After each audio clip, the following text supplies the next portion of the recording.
take a look at the Busch Series Championship standings as we get ready for the command. Martin Truex Jr. and Clint Bowyer in a two-man battle for that championship. Right now it's Martin by 49 points over Bowyer. Hi everybody, Bill Weber along with Wally Dallenbach and Benny Parsons. Thanks for having us in for tonight's NASCAR Busch Series race from the Lowe's Motor Speedway. 43 drivers are in this race.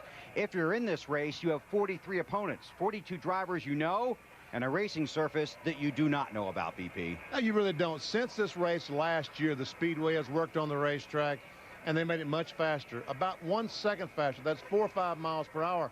And that extra speed has presented a problem for these guys trying to figure it out. In qualifying, Adrian Fernandez goes in turn 1, in the wall, backup car. Curtis Davis, 0, in the wall. He actually missed the race.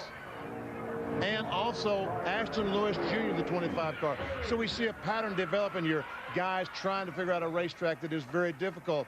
And that's probably not all the crashes we'll see tonight. Probably not. Busch Series stars throughout this field, obviously, but a lot of guys from the other garage, a lot of talent on this track tonight. Yeah, you got the Busch guys here trying to win a race and a championship, but you have 19 Cup drivers in this race, and 7 of them are chasers. So the reason, well, like we talked about last week, they're here to have a little fun and make a little money, but also they're on a new racetrack. They're trying to figure out what this racetrack is now that they've done the work on it for tomorrow's Cup race. Well, the interesting thing about coming to the Lowe's Motor Speedway, all the practice sessions and qualifying for the Busch Series held during the day. So, Benny, that's another curveball for these guys. It really is, but they had a practice session here 2 weeks ago. Some of these teams were here, and they have to go back on those notes, not use what they learned during the daytime, because those notes don't work. And there is a lot of speculation that the track surface will change even more than it normally does. Now, remember, during the Cup race here in May, the 600-mile race, there were 22 caution periods. We'll see what happens tonight. A lot of veterans and a lot of inexperience in this 43-car starting field. Let's go back to the track side and rejoin the pre-race ceremonies. Now, ladies and gentlemen, please welcome Bryce Hogan, the 2005 Dollar General Sweepstakes winner, as he gives us the most famous words in motorsports. Gentlemen, start your engines.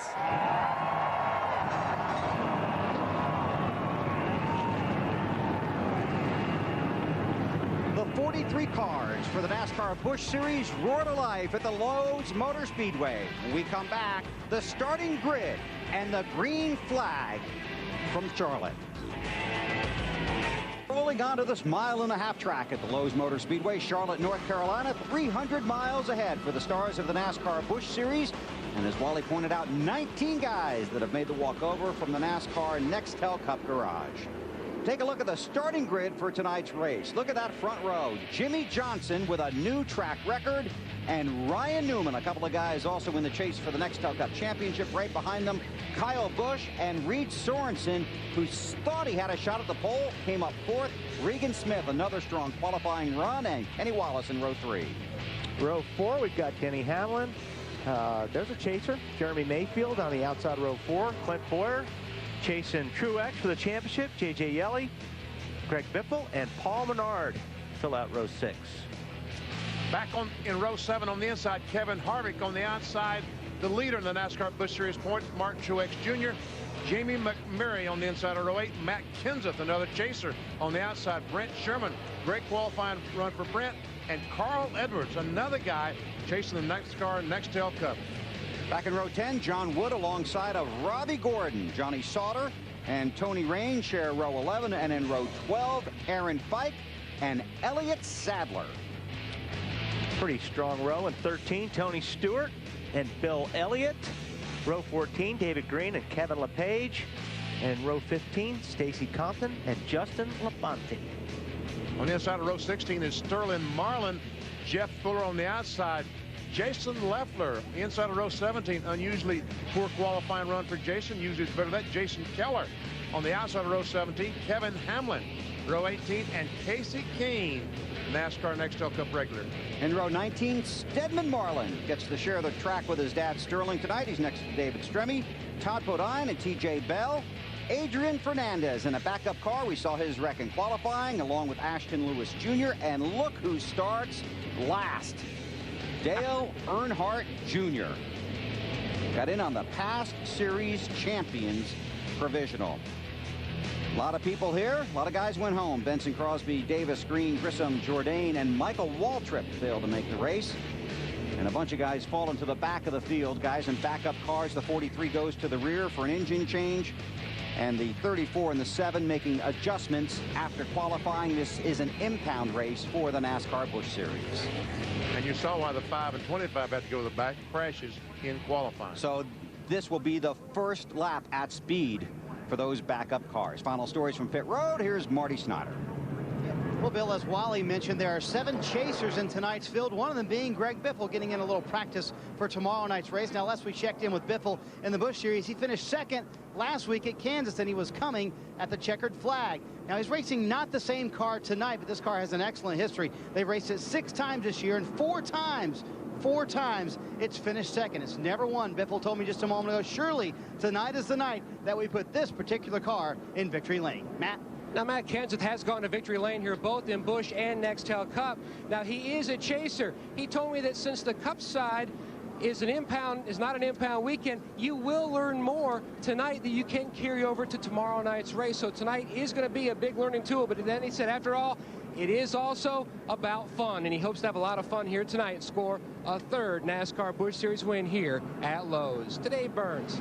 Matt, Carl Edwards is also in the chase for the Nextel Cup, and there's no question that his laps in this Busch Series car this season have helped him. And he's won 4 times on this circuit, lest we forget the Atlanta weekend when he won his very first Busch race. The very next day, he won his very first Nextel Cup race. Gives him a lot of confidence, a lot of information to run in this series, Alan. Unlike all of those guys, Jeremy Mayfield, another one of the Nextel Cup Championship chasers, says tonight's race is not about R&D for tomorrow night's Nextel Cup race. It's all about one thing, winning. Jeremy starts 8th. He says he's got a great race car. He'll be having fun trying to get to the front. Bill? Thanks, Alan. You guys have a great night down there on pit road. And it is a beautiful night for racing here in Concord, North Carolina.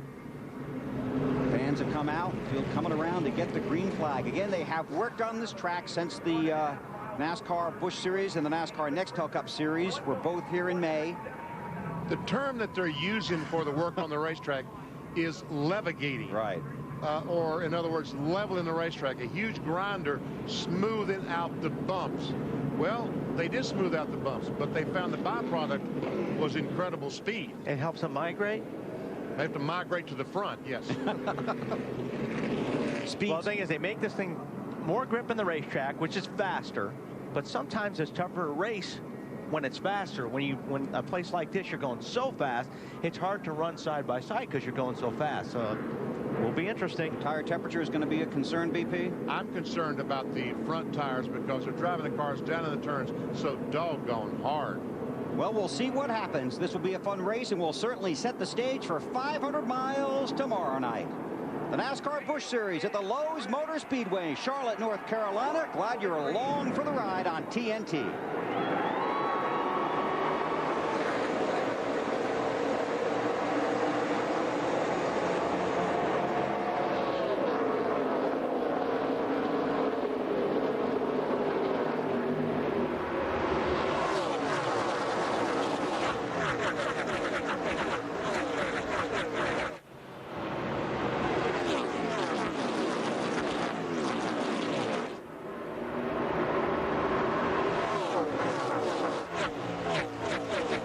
Showing there's some grip up on the high side right now. I'm telling you, Ryan Newman, how impressive is that? Everyone has been terrified of that high groove. No one has ventured up there. And on the first lap of the Busch race, he takes the lead. A lot of concern about the early laps here because of the degrees of inexperience in this field and the track surface. More from pit road from Alan. Well, Bill, one thing that won't be distracting Ryan Newman is traffic from his team. He cannot hear them on the radio. They can hear him. He can't hear them in these early laps. Well, that means you can't hear a spotter, I guess, either. Which is okay if you're out front, but what's going on with the 48, Matt? Bringing a brand new race car to what he considers his home turf, the Lowe's Motor Speedway. Now, right before the green flag, he came on the radio and he told his team, we are here to have fun. We're not racing for points. Let's just go out and enjoy the evening and get this car back to victory lane. As we've talked about, 19 drivers that are in tomorrow night's race. In this race tonight, 7 of them are chase contenders for the Nextel Cup Championship. and you see all that spark, you say, well, something's wrong with the car. Not necessarily. The car's going the corners and the springs collapse so much that the suspension goes down and rubs the racetrack. Sometimes it's the frame, sometimes the exhaust. That's just parts of the car dragging the racetrack. Adds to the nighttime excitement. Comes Kyle Busch in that 57 car. Yeah, hopefully it's not the oil pan. Yes. I've heard of those things happening. Yeah. Yes. Ryan Newman, Jimmy Johnson, Kyle Busch running 1, 2, 3. Then Reed Sorensen, Regan Smith. 4 straight wins in the Busch Series for Ryan Newman. Going for his 5th straight win tonight. Does not run them all, but when he does, he is hard to beat.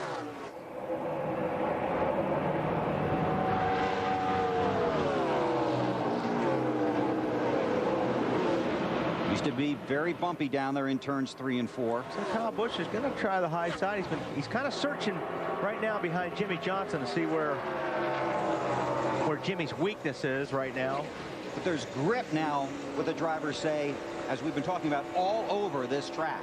So you really can try and find your own line and feel pretty confident that the car is going to stick. Well, it used to be you go down to turn 3 and you would hit those bumps and you would just hang on because the car would just rock and just slide up over those bumps. But right now the cars look pretty steady through there.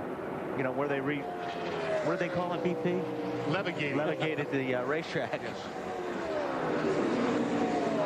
A lot of fans here tonight and a lot of curious onlookers from the Nextel Cup garage. Alan, more on Ryan Newman. Yeah, you start bouncing around these racetracks, and sometimes things fix themselves, right, Bill? Yes, sir. Ryan Newman's radio has fixed itself. He just talked to the crew. They just talked to him. They think it's in the plug from his helmet into the wiring harness above his right shoulder, and they're hoping it stays connected for the rest of this race. Because what bumps it into place can bump it out of place. Ryan, or Jamie McMurray back there. Yeah, him and Stewart were going at it. There's a bunch of those guys that were going at it, and McMurray just slid up and slammed the wall pretty good in turn 4. It's Matt Kenseth in the 9, Carl Edwards in the 60. And those sparks that you saw flying, those are bad sparks. Yeah. They come from the side of your car. That's not good. That's not good. Battle for second spot. Kyle Busch, 57 on the inside of 48. There he goes. To see you, Jimmy. And now we'll see if the 48 was holding up Kyle. I believe you'll see Kyle Busch take off and go after Newman right now. He's got a pretty fast car.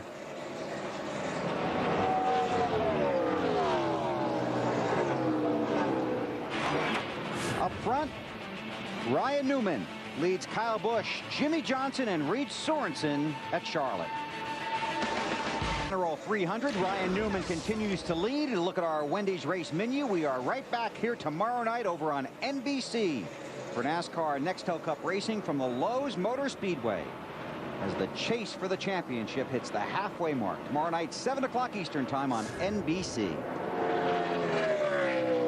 Ryan Newman leading this race, and certainly a strong contender tomorrow night. Kyle Busch has not been able to make up any ground, trails by 0.6 of a second. More on car 57 from Mr. Bestwick. Yeah, Bill, actually the fact that Kyle Busch is running second is pretty amazing. In yesterday's final practice session, he hit the wall in this car, caved in the entire right side. Whoa, that was close. They had to replace all the suspension onto the right side, rework the body. His crew chief Alan Gustafson told me he's pretty amazed at the job his team did without having to pull out the backup car. Good point. Hey, what Stewart in that 19 car is very fast right now. He is up to 12th spot. I believe he started 25th or something like that. And he is cutting his way through traffic. And this pack back here has been pretty racy. Yeah, well, there's a lot of good cars right here. Got Kenseth there and Kenny Wallace. Kenny Wallace qualified very, very well. Had a 6th, qualified in the outside the 3rd row. Matt Yoakum. Championship point leader Martin Truex. He's faded back a couple spots to 15th. Now he just told Bono Manning, his crew chief, the car is not turning. Tight in the center, but especially tight up off. He's going to try to change up his line to see if he can help ease that tight condition. AB? Just talking about Kevin Harvick and Kenny Wallace, the two cars in front. Kevin Harvick, his crew chief Ricky Byers told me he really thought they had a stout car and could get up there and run with the Jimmy Johnsons and Ryan Newmans in this race. They got to get out of the traffic first. As for Kenny Wallace, that team owner, Greg Pollux, Monday after the Kansas City race, had a little word with his team. He said, guys, we are not getting it done. He kind of lowered the boom on them. He put the challenge to them. He said they've responded really well this week. We've had a good weekend of intensity around the garage so far. And teams can go one of two ways when that happens. They can either really come to the track fired up, or they can come to the track feeling pretty bad about things. So it's good that they performed so far. And Kenny Wallace is lucky that they chose to come to the racetrack fired up. Yes, sir. Because you know Kenny always comes to the track fired up.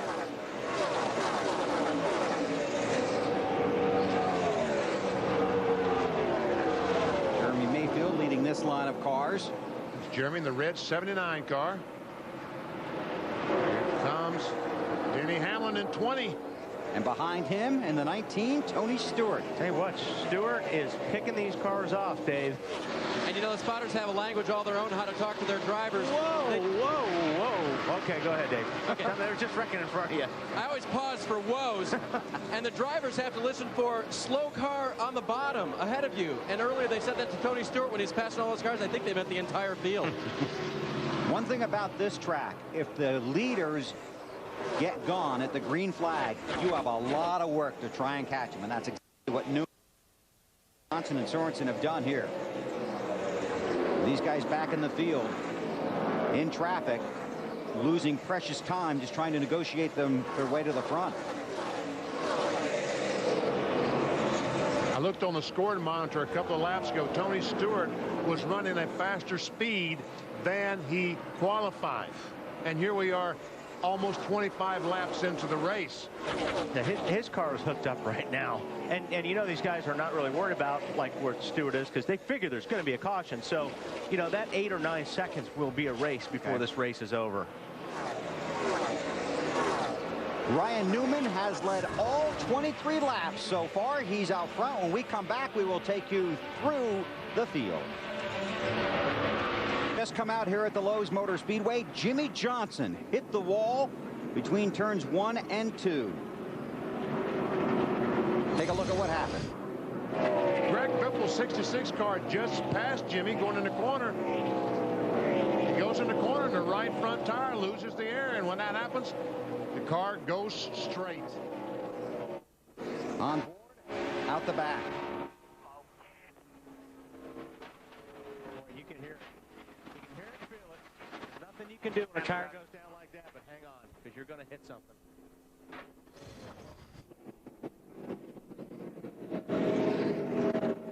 29 laps are complete. Ryan Newman has led them all. Bill, he came on the radio 3 laps ago and said the car has all of a sudden gotten tight, almost like flipping a light switch. And that's an indication that the tire was losing air pressure, right front tire. Well, you know, Jimmy will be disappointed. Has won the last 3 Nextel Cup races at this track and 4 of the last 5. So he takes that car back to the garage. Meanwhile, just about everybody else heading for pit road. We'll start with Dave Burns. And Reed Sorensen's car was a little bit warm in the heated department. They're not going to make any changes to the car, but they're going to take 2 tires only. Track position, Alan. Ryan Newman's radio is out. They're going to pass a note into the window from him, from crew chief Roy McCauley, with further instructions for pitting later in the race. Ryan called in during the caution, said, I don't know if I'm supposed to pit or not, but here I come. Marty. Second place man in the championship, bottom of your screen, Clint Boyer in that 2 car, says it's a little bit tight when he hits the gas, half pound in the right rear tire. Matty. Greg Biffle, 2-time Charlotte winner. They've already made a chassis adjustment. The car was just a tick tight, slow on the left side. He's finally away, loses a number of positions. And the same for Ryan Newman. Very long stop for the 39. And Clint Boyer lost 4 positions because he had to back up in his pit stall. A lot of cars on pit road, a lot of traffic, a lot of trouble. We'll see more of that tonight and again tomorrow night in the Nextel Cup Series race at Charlotte. Picture, because the only way to experience the full impact of HD is with TNT Sports and Sony HD Audio. TJ Bell, the lucky dog. We go to Marty Snyder. And Bill, Jimmie Johnson took a hard hit. First of all, you okay? And what happened to start that? Yeah, I'm good. I have to thank the track for the safer barriers and all the other stuff inside the car that the guys worked so hard on. Good shot to the wall, but I blew a tire. I let Biffle go by, and as I turned off into one, I could hear the tire hitting the inside of the fender well, and at that point I knew I was along for the ride, and unfortunately got in the outside wall and hurt a good race car. He's okay, but the 48 team will be done for the evening. Thanks, Marty. Jimmie Johnson back here tomorrow night for 500 miles. Now, take a look at some of the activity on pit road. Yeah, here's the trouble with Clint Bowyer on his stop. They get done, but he can't get out because Jason Lemper's sitting there, so he had to back up. But he lost at least 4 spots just for that little, have to put it in reverse and back up. Watch all those cars. Oh, and Carl Edwards almost spins out on pit road. And Ryan Newman, we talked about his radio not working. They hand him a note. They write him a note. And I guess the note says, please check the connection for the in your helmet. He was taken off. They were going to change 4, and he put it in gear and started to roll. What happened there, AB? Well, a couple different things, Wally. First of all, there was confusion as to whether they were going to change 2 or 4 tires. In their strategy meeting before the race, I guess they'd had some discussions. Ryan just called in on the radio and said, if we've run more than 30 laps, I'll plan on us getting 4. If we've run less than 30 laps, I'll plan on us doing as we discussed. Then he called back in a minute later and said, by the way, I can't find your love note. It's floating around in the car here somewhere. So crew chief Roy McCauley's told the team to go get a chalkboard that they have in their truck. BP, you remember those days? Oh, yes, a pit board where you can write your notes. That's right. Ryan's pit instructions will be on a chalkboard when he comes into his pit stall next time. I wonder what happens if we run exactly 30 laps. If you can hear me. Here's our Aaron's. Blistered right rear there, okay? If you can hear me, we had a blistered right rear. Oh, my goodness, that's bad news. Aaron's pit summary. Newman out 9th, Kyle out 3rd, Sorensen to 1st. Also, Dale Earnhardt Jr., who started 43rd, is now scored 5th. And that was Ryan Newman's radio, letting him know that the right rear tire had some slight chunks out of it. The speed is just hopefully letting him know. If he can hear the team.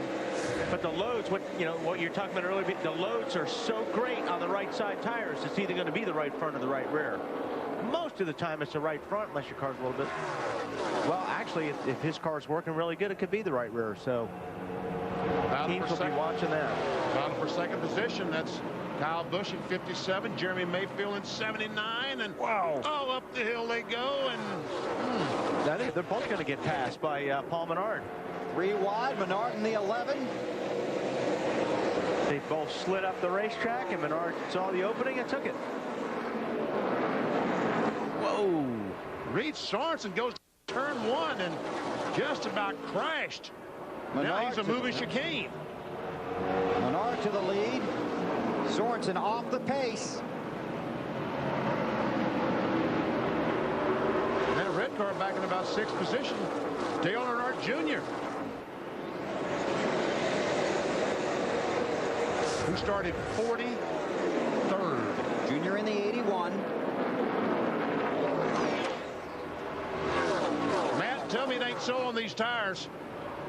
BP, we saw the 48 already had tire issues. Now this is the right rear off championship point leader Martin Truex Jr. You can see the major issues, and if you go up and down my area, Menard in the 11, he had a right rear. The 66 Biffle, he had a right rear showing blisters and chunking, as well as the 79 at Mayfield.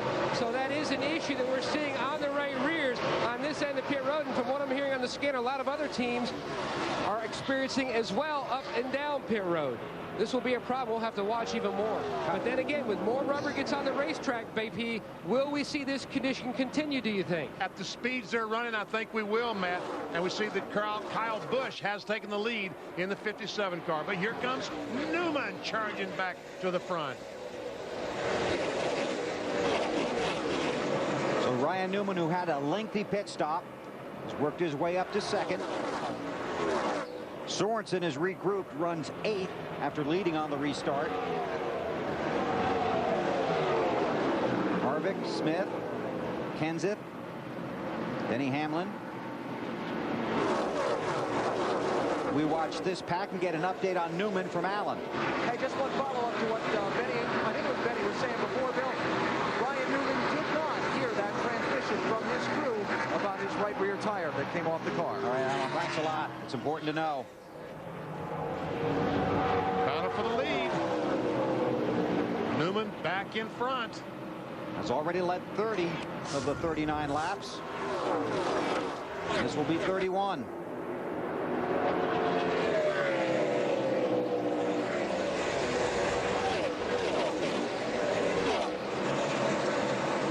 And it looked like the tire problem from what Matt Yoakum was talking about, that almost everyone had a problem. So it's not that your car can be balanced properly and avoid the problem. It's like that they're all having right rear tire problems. Yeah, it's just who has the worst problem the earliest, because that's the guy that's going to bring out the caution. So Ryan Newman has worked his way back to the front, has an outstanding car, but has radio issues and might have tire troubles. We'll see what happens when we come back. Here in the Dollar General 300 at the Lowe's Motor Speedway, just outside of Charlotte, North Carolina. A single car spin by Regan Smith, but there was some help. It started, Denny Hamlin got down on the apron, and he was doing everything he could save his car. And I'll tell you what, this guy, BP, saved his car. He stood on the gas and spun it around a couple times, but Regan Smith never hit anything. And nothing hit him, Yes. so that was a terrific job by Regan. Watch this. There's the bump from Denny Hamlin. He nails the gas, drives down. Now he does one inside wall. Spins it, as Wally said, around a couple of times down the backstretch and puts her in gear and drives her away. He was pretty busy there for a second, wasn't he? He was. He stood on the gas. That was the best thing he could have done, though. And then he jumped on the brakes. Like BP said, he didn't want to run into that inside wall. But you can't get down on the apron on this racetrack. Once you do that, it just unloads the car and shoots you up the racetrack. Oh, and Robbie Gordon in the 55 white red car just barely gets by. Most of the leaders stayed out. Then you get back to about 15th or so, and guys came down pit road. Jeff Fuller gets the ballpark Lucky Dog Award. He was the first car scored off the lead lap. So Jeff Fuller, the ballpark Lucky Dog Award. He comes around, gets back on the lead lap. Under caution, here at the Lowe's Motor Speedway, Ryan Newman leads. There's the big stadium. Yep, Lowe's Motor Speedway. Contact sports at both places we've seen. Don't miss the CNN Primetime Special, NASCAR Driven to Extremes with Dr. Sanjay Gupta this Sunday night at 10 Eastern on CNN. You and the doctor, Wally, very close. Yes, we were. And we were very close to the wall, both of us. In your Wally's World, Yes. Brad, yes. That was at Michigan, I think we did that. You did it a couple At times. Brickyard? Yeah, we did. We did it a few times. Yeah. Okay, so we see that the lights are out on the pace vehicle, which means next time by, green flag, back to racing again. First 25 did not pit. 300 miles tonight for the Busch Series. Tomorrow night, 500 miles for the Nextel Cup Series. You're unbelievable.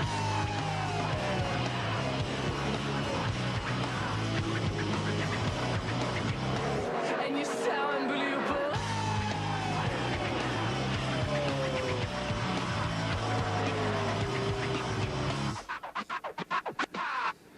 Jimmy Johnson has won 3 in a row here in the NASCAR Nextel Cup Series. Tomorrow night, he goes for his 4th straight NASCAR Nextel Cup Racing, presented by the Principal Financial Group, over on NBC at 7 Eastern Time. Ryan Newman back up front, brings them to the green flag for the restart. Green, green, green. 48 laps complete. Kyle Busch takes a look. Down there, BP. He got him a good restart. He's got position. And there he goes. Here comes the 11 car, Paul Menard.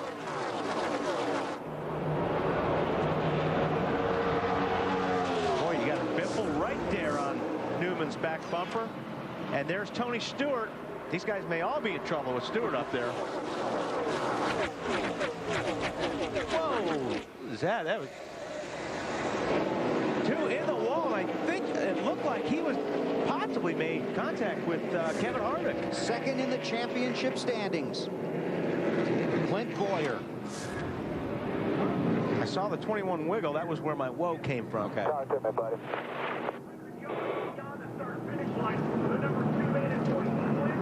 Boy, you don't want to see your season end this way.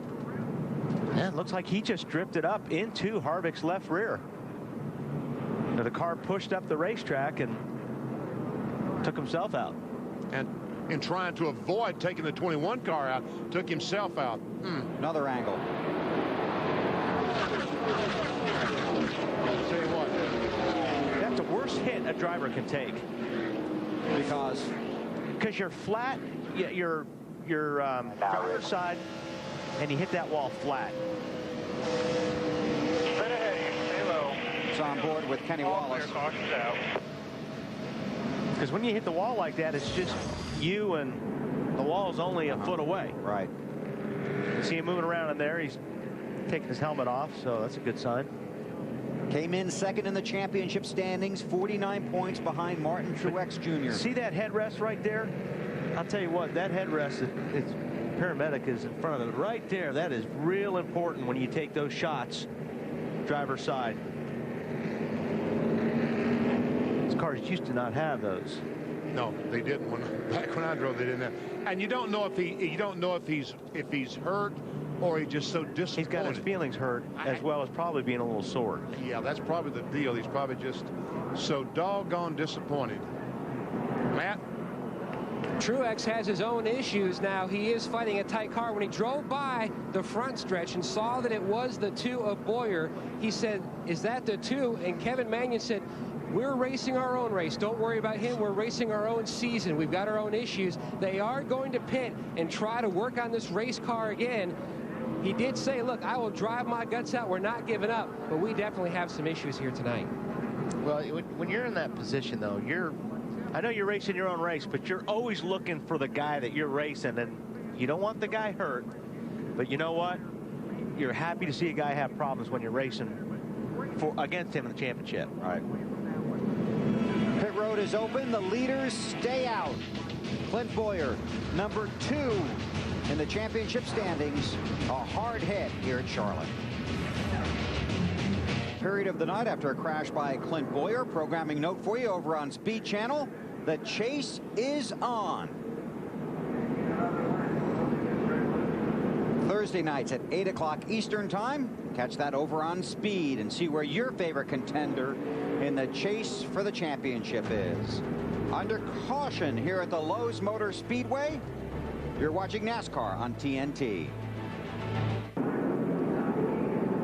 Field coming to get the green flag.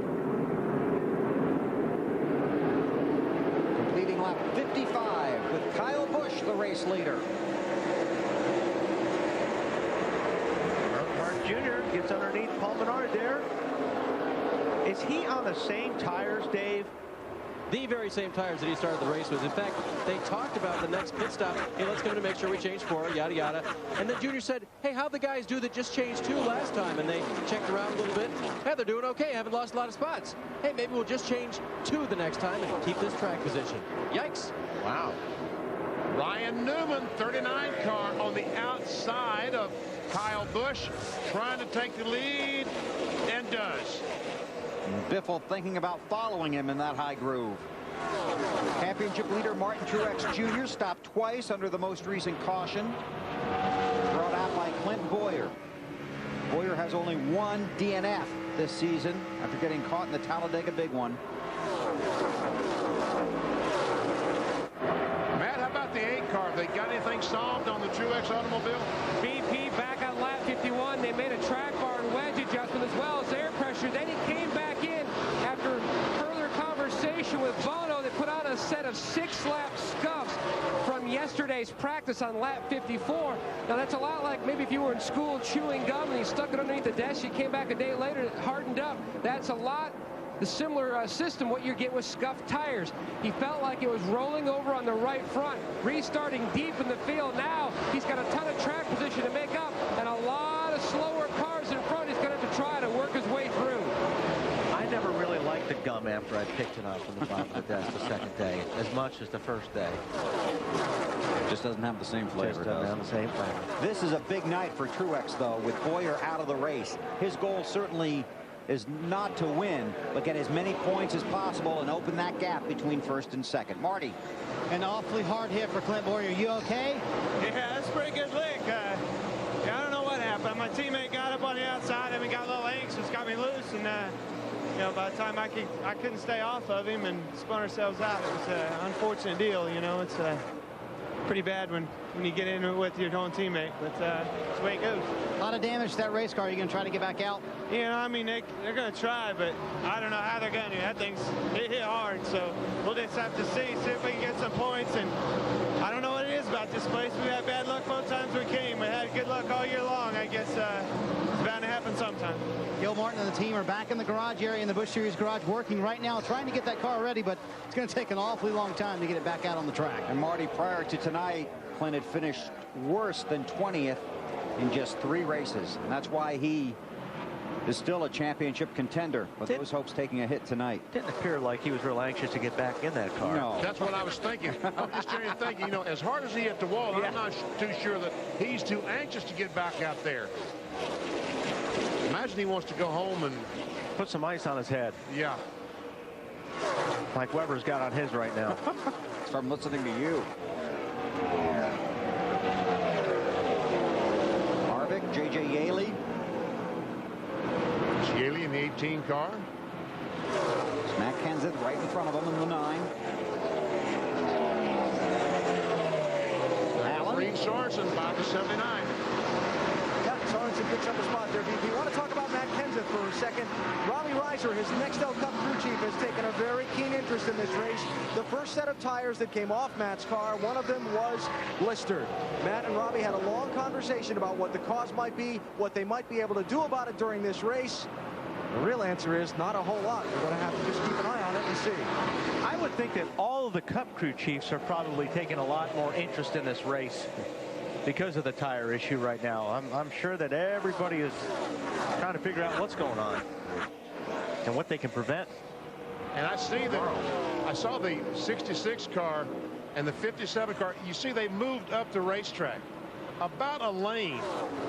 And one reason for doing that is if the tires are suspect, that outside retaining wall is much closer to the middle of the racetrack than it is the bottom of the racetrack. If you do happen to have a tire problem, you don't hit the wall nearly as hard from the middle as you do from the very bottom.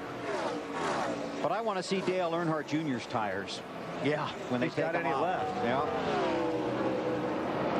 We've run 64 laps, and Junior has not changed tires. That's Robbie Gordon in the 55, under Mayfield in the 79. Whoa, Robbie drove in there, and the car started to take a slide. He had to jump out of the throttle and gathered it back up. Kevin Harvick on his bumper. Robbie's going to take that spot away. Harvick's going to work on him.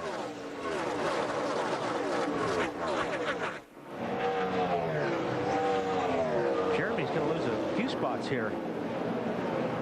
What's going on with Mayfield, Matt? Because he's slipping back. He was tight earlier in the race, Wally, and this is an example of 2 tires. And they went to 2-tire gamble on their last stop, and he is slowly fading farther and farther to the back. So 2 tires not the answer for Mayfield. It's Kenny Wallace getting the position.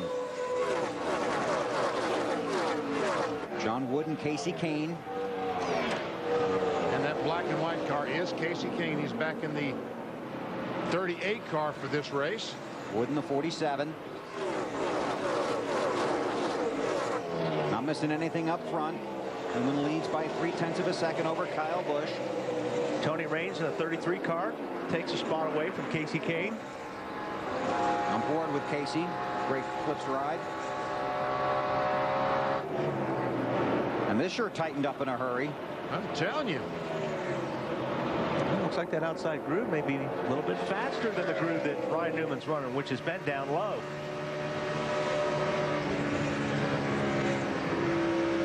Newman is the leader.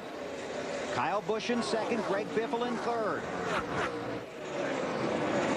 And this went from 0.3 of a second to a car length in a heartbeat.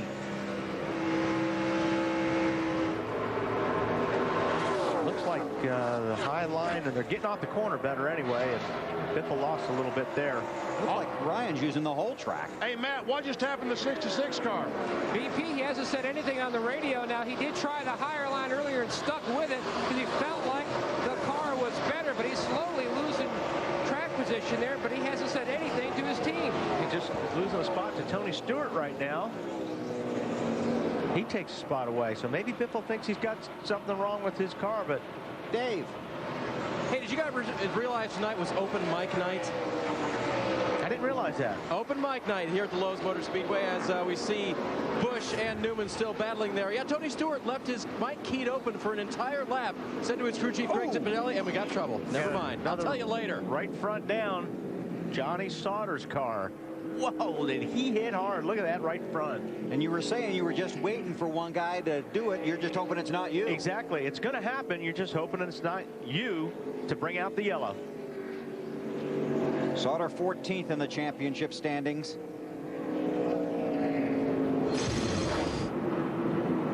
There we see Johnny in the one car. This may be a little bit different deal. Yeah. This may be contact. It's Carl Edwards. Yes, sir. Just a little bump from behind. When we go to the replay coming off the corner on the backstretch. Yes. He just, Carl Edwards went to make the pass on Sauter and didn't have him cleared, obviously. Caught the rear bumper of Johnny's car to turn him right into the wall. And there is a angry man inside that yellow car right there. Because when you get wrecked on the straightaway, nothing makes you more angry than that. Fourth caution of the day. Marty. And the first words that the team heard about it on Carl Edwards' radio was, man, I did not mean to do that. Just tell them I am sorry. Whatever you can do, get to the one car, tell them I didn't mean to do it, and I'm really, really sorry. No, he just misjudged. I mean, you can tell that it wasn't intentional, but they hadn't been beating on each other for 2 or 3 laps before that. It's just sometimes sorry just doesn't. That's not gonna. Johnny's not gonna care. Yeah, He's not gonna care that Carl's sorry. It's like, it's just sometimes when you apologize, it doesn't mean anything. This is one of those deals. Johnny's gonna go, oh, well. All right, everybody coming to pit lane. Dave? Tony Stewart wants 4 tires. His car is having a little trouble turning. They will put a wrench in the rear of that car, make a track bar adjustment, fill it full of fuel. Alan. Ryan Newman, the race leader, leading at the last scoring loop the car crossed, even though Kyle Busch was trying to pass him. Watching to see whether they're going to do 2 or 4 tires here. There was some debate about it. 2 tires for Newman, and he's gone. Matt? AB, they're going to make a chassis adjustment just completed on the Biff's car. He said, I was burning up my tires trying to keep the leaders, BP. That's why he started to slide back. To Snyder. And Matt, out on the racetrack, still Carl Edwards. No pit stop this time. They've been saving tires that entire run. They're fairly convinced their tires are good enough to hang with these guys who have brand new ones. Well, Battery didn't want to take a chance on running into Johnny Sauter. Waiting for him. Carl Edwards stays out. He leads under caution at the Lowe's Motor Speedway. Still under caution here at Charlotte. Championship leader Martin Truex Jr. did not pit. He is the race leader, followed by Kevin LePage and TJ Bell. Carl Edwards, who stayed out, led a lap, then did come down pit road. They were concerned about possible front end damage after contact with the one car of Johnny Sauter. You through? So right now, you got something you want to add? It'd be nice if you would contribute. All right, I'll tell you what, just stand there a second. All right. Marty. Well, guys, Carl Edwards did stay out to lead a lap, and they were going to try and stay out there, but then they realized, you know, the damage is too much on that right front, so they put a piece of Bear Bond, a big piece of tape on the right front. And also, they've been having some radio problems. They tried to switch to the backup radio. It was no better. They're having trouble hearing Carl, so they decided to switch some radios out in the 60 car. Thanks, Marty. So Martin Truex Jr. brings the field to the green, completing lap 75.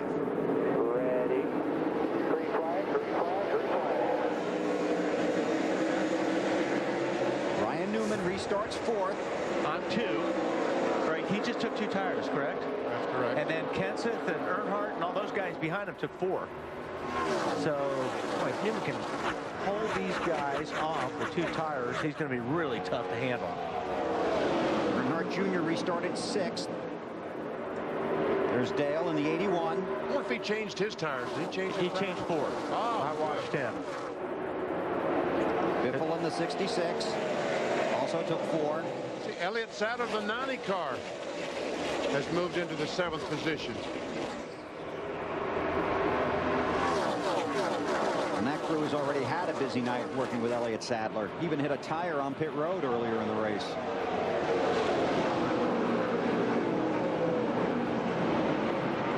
Let's check in with AB downstairs. Well, a couple minutes ago, Kyle Busch was racing for the lead. Now he's helping his crew load up the car. What happened? Snapped the gears on a transmission. Not exactly sure why. I mean, we had the same problem happen to us in Sears Point, but everything was going good. I don't see anybody beating that 39 car tonight except this 57, and it's really a shame. You know, the Stay Green Winterizer car was awesome tonight. I had a blast out there racing Newman and all those guys, but what are you gonna do? You know, you break a transmission. This car's had the worst luck. As I see, there goes Newman for the lead. Good luck, everybody. I think that big size said it all about Kyle's night, huh? Yes, sir. And everybody was the other competitors on the racetrack trying to outrun the 39 car. Ryan Newman going for his 5th straight win in the NASCAR Busch Series. Check in with Marty. Hey guys, Brad Parrott calls himself an old school tire man, and he has a lot of knowledge about how to make tires work. Here's what he's doing with Carl Edwards tires. He's put towels over top of them, and there's a crash on the racetrack, guys. Multi-car crash. Regan Smith is in it. Looks like Kevin Hamlin may be in the 4 car. Smith, who made a beautiful save earlier in this race. Oh, Denny Hamlin. Denny Hamlin. Yeah. The other Hamlin. Denny Hamlin 6th in the championship standing, straight to the Busch garage. 23-year-old Regan Smith has had some good runs and some lousy luck. Take a look at it. It's already underway.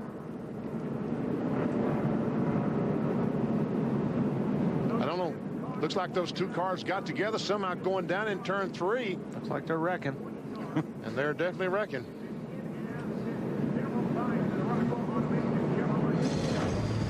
So the caution out here at the Lowe's Motor Speedway. Ryan Newman leads Matt Kenseth and Martin Truex Jr. on TNT.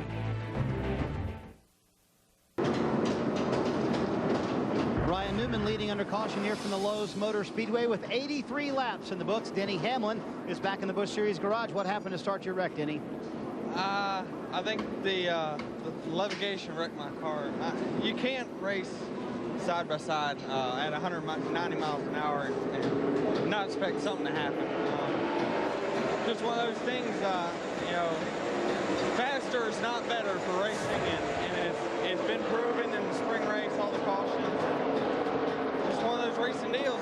I got loose under him earlier, trying to just be easy, and we're just going way too fast here. And, hopefully the racetrack will tear up everybody else's car we're racing them points with. Won't be so bad. You can hear their hammers working in the background trying to get this number 20 car back on the racetrack. I talked about that. We got another car on the wall. Just bouncing off the wall anyway. Casey Kane. When you go too fast, right, like these guys are at, when you get side by side through the corners and you're close side by side, it makes the cars very, very loose. And it's hard to race because you're going so fast, you don't want to be around another race car because it makes your car really squirrely.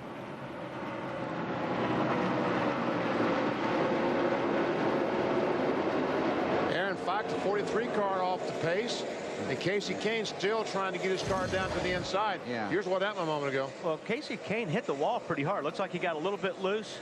He corrected the car and he slammed the wall pretty hard. He flattened out the side of the car pretty good. And that's why it looked like Aaron Pike was off the pace, because he was trying to get past the 38. Dave. And guys, they were fairly happy with that race car during the last run. They pitted for 4 tires, but didn't make any chassis adjustments. Casey saying the car started to come to him at the end of the run. So no changes made. They probably will come in. They're getting some tires on the wall just in case he needs them. Here it comes now. They may have some things bent on that car too, as hard as he hit, Dave. Ryan Newman leads Matt Kenseth, who took 2 tires, runs second. And the reason that some of these guys do not change any tires, 2 tires, NASCAR Busch Series competition, they have a tire rule. Tonight, these cars can only use 5 sets of tires, the one they started with and 4 other sets. If they run out of tires or put that 5th set on, they might have to run 50, 60 laps with them. You've got to manage your tires well, but in a situation like this, when you're eating tires up so fast, it's hard to manage them. I don't know how you get around that. I think if they still continue to blister tires, then NASCAR will not have any choice but to issue the teams 1 more set of tires. Then you have to wonder if there are enough tires to do that, because you have to do it for everybody. They have to be available for everyone. And then you go back to Dale Earnhardt Jr., who runs 6th and apparently hasn't had any tire issues to this point. And so you say, well, I can set my car without having any tire issues, so why are you giving everybody else a set of tires? Yeah, that's right. So it's not a call you want to have. You have to make. Yeah. Tony Stewart on the move, Dave Burns. And having a good time out there, Bill. He keyed his mic for his team during the last run, held it open for an entire lap, said, listen to this, guys. He left the motor running, and you could hear him in the corners barely lifting, and he came back to his crew afterwards. We got trouble in the backstretch, Dave. Nope. Wow. Adrian Fernandez, we saw him earlier during qualifying, crash. Well, guess what? We have another one. That team has I'm okay, sorry. gone through a lot of race cars this year. He's with lost different drivers. He's lost 2 cars here in about 6 hours. I got him by mistake and then he got me. And I think he wrecked the car in practice over here. In testing? In testing. The 10 checked up. Looks everything's clean. Everything. This was off turn 4. Now we come by the start-finish line. That's Brent Sherman in the 10. Oh, some contact there. This is there they are side by side off of 2. He just gets loose up underneath the 10 car, like I was talking about. When you're running so close side by side on this racetrack, going so fast, you lose the air off your rear spoilers, especially if you're on the bottom of the racetrack. If you're the guy on the low side, the ride begins. And that inside wall we talked about earlier, not hitting Regan Smith when he avoided hitting the inside wall. That was a big deal. And I'll tell you what, that's a heavy blow. The entire front end almost knocked off that 5 car.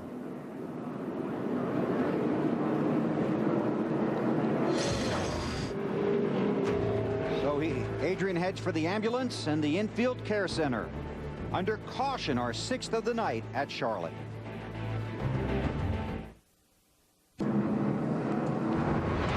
"93 laps are complete." It was all peaceful and nice and friendly. Then they put out the green flag. And the early going was okay. And everything went so good to lap 29 when Jimmy Johnson, the right front tire, goes flat down in turn 1. Lap 43, contact. Regan Smith with a magnificent save. He didn't hit anything, and nobody hit him. Then championship contender Clint Bowyer. Yep, he gets into Kevin Harvick, slides up the racetrack, and pretty much takes himself out, but he hit that wall very hard driver's side. He got out slow, but he's feeling it. Then contact between Carl Edwards and Johnny Sauter. Sauter drove the car back to the garage, declined our invitation for an interview. Then Regan Smith and Denny Hamlin. And Adrian Fernandez, after bumping and banging with Brent Sherman, just got loose. Hits the inside wall. Lost a car here this afternoon in qualifying, and that one's done too. 6 different leaders, 6 caution periods for 26 of the 94 laps.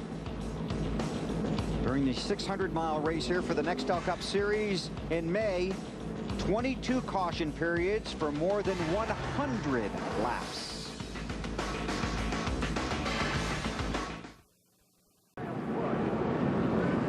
back at Lowe's Motor Speedway Charlotte, almost set to go back racing with tonight's NASCAR Busch Series event on TNT. All the talk about tires down here on pit road. I just spoke with Rick Campbell, Goodyear's senior engineer here. Right rear tires are blistering tonight. I asked Rick why. He said, we don't know. These are the same tires we ran here in the May race without problems. We didn't see any heat issues during the practice runs of the last 2 days. We don't know what's going on. We're trying to figure it out. And then he scurried off to look at another set of tires to try and help figure it out. Bill? All right, Alan, thanks a lot. We'll keep our eyes on that situation. Field coming to get the green. The top 25 cars on the track now did not pit. Martin Truex Jr. did. He's now scored in the 25th position. Kevin Harvick pitted. He's 26th, was 13th. And Robbie Gordon, who was 12th, also came to pit road. He's 28th.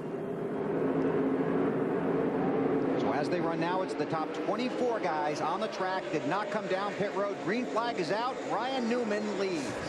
Kenny Wallace on the inside had an unscheduled pit stop a few laps ago on the green for a flat tire. That's what he's doing on the inside. That's what he's doing a couple of laps down. He is 2 laps down, so he's trying to get one of those laps back, but I don't think anybody's going to get a lap back from Ryan Newman tonight. He has led 75 of the 97 laps. Adrian Fernandez treated and released from the infield care center. And the 81 car, the red car on the inside, Dale Earnhardt Jr. has lost 5 or 6 positions. Tony Stewart, Menard.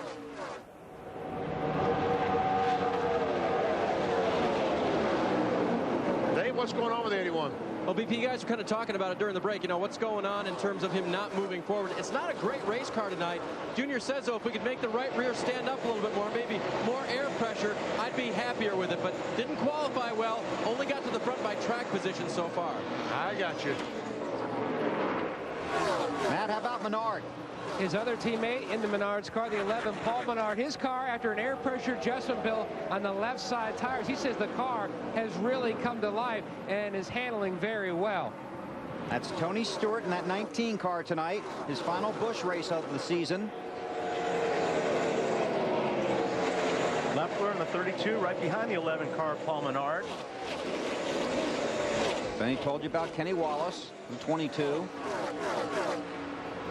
Earnhardt Jr. in the 81. Uh-oh, Junior, I think you picked the wrong line there, Junior. What's going on with the 32, Marty? Well, BP, the longer this race goes, the better that car gets for Jason Leffler. They've been a little bit tight. And look at this. Hang on, Kenny Wallace. Oh, right in front of everybody. Earnhardt Jr. in the grass. Earnhardt gets into Tony Raines trying to avoid and Kenny Raines Wallace. Across the track, it's David Green. Man. 7th caution period of the night.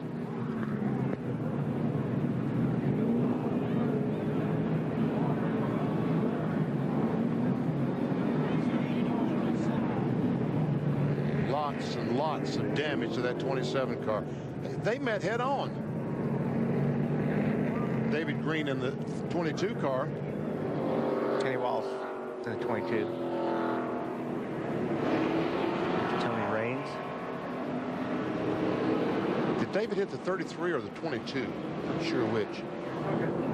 Whoever he did, he hit hard. He hit Raines. I believe we'll take a look again. There's Tony out of his car.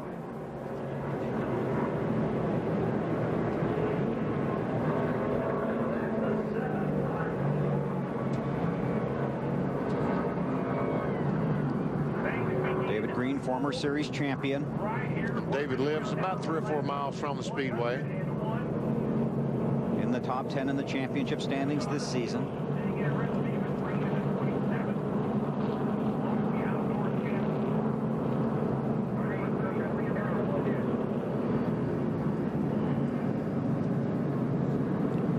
His helmet off.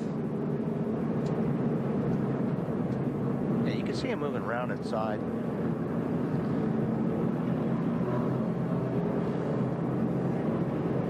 Pit road is closed, but the pace car brings the field through the pits so they can stay off the front stretch here at the Lowe's Motor Speedway. A lot of debris and safety equipment out there. I wouldn't be surprised maybe if David's feet. That looks like he's trying to get out. Your feet and legs really take a beating on these kind of crashes. David from Owensboro, Kentucky. It's a hand from the fans here in the front stretch. Looks like he is okay.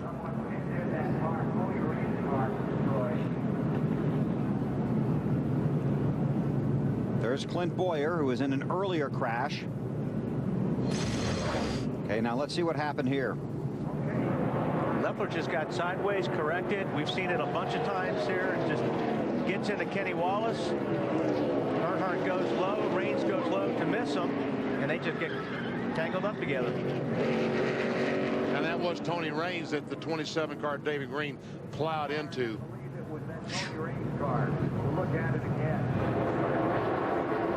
Kenny Wallace trying to hang on to it. Couldn't do it. Junior gets clipped.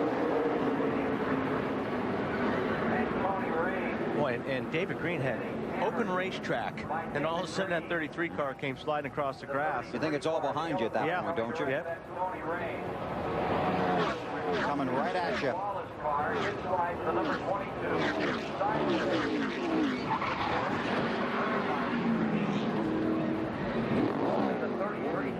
On board with Kenny Wallace. Good gracious, that debris. Still there. Still there. Push. Hold it. See if you can hold it. Hold it. And then it was catastrophic from there on in. Kenny got away with, hitting. I don't think he hit anything. I don't think he's got a lot of damage to that 22 car. I think he has damage to the nose of it. Got clipped coming right across the front of it. The guys in the crash, and they continue to work on the front stretch cleanup. And they've stopped the cars on the backstretch. Race has been red flagged. 102 laps complete. You see all those cars parked that way, pointing downhill, down this way. Well, when they restart the race, all these cars, these engines have been turned off. Well, sometimes they get hot, the starter doesn't want to work properly, and they just won't start. So this way they can just let them roll down the hill, use the clutch to start the cars. Okay, let's check in with Alan. Kenny Wallace out of his car. Kenny, kind of a wild ride out there. Yeah, you know, I hate it for everybody, you know. Had loose left rear lug nuts about 10 laps before that. I'm sure you've seen that. So I was trying to get my lap back, and, you know, just running, you see it right there, just got together, holding my lane of 32. When you're running that fast, you know, it's hard to hold your line. And as you can see, the 32 just came up and got into my left rear. But, you know, we're all good racers. It's just you're running wide open through 1 and 2 with these Busch cars, and just hard to hold your lane, I guess. I don't know. I seen the replay right there. Just I hated that everybody else got in that accident. But what are you going to do? AutoZone Ford. Go to AutoZone and buy your parts. It's fall car care season. Thank you. All right, Kenny. Thank you. He's going to need some parts. Yeah. He's going to have a lot of customers there. John Wood has also gone to the garage in the 47 car, so he must have gotten a piece of that as well. Race has been red flagged, 7th caution period of the night. The NASCAR Busch Series racing at Lowe's Motor Speedway.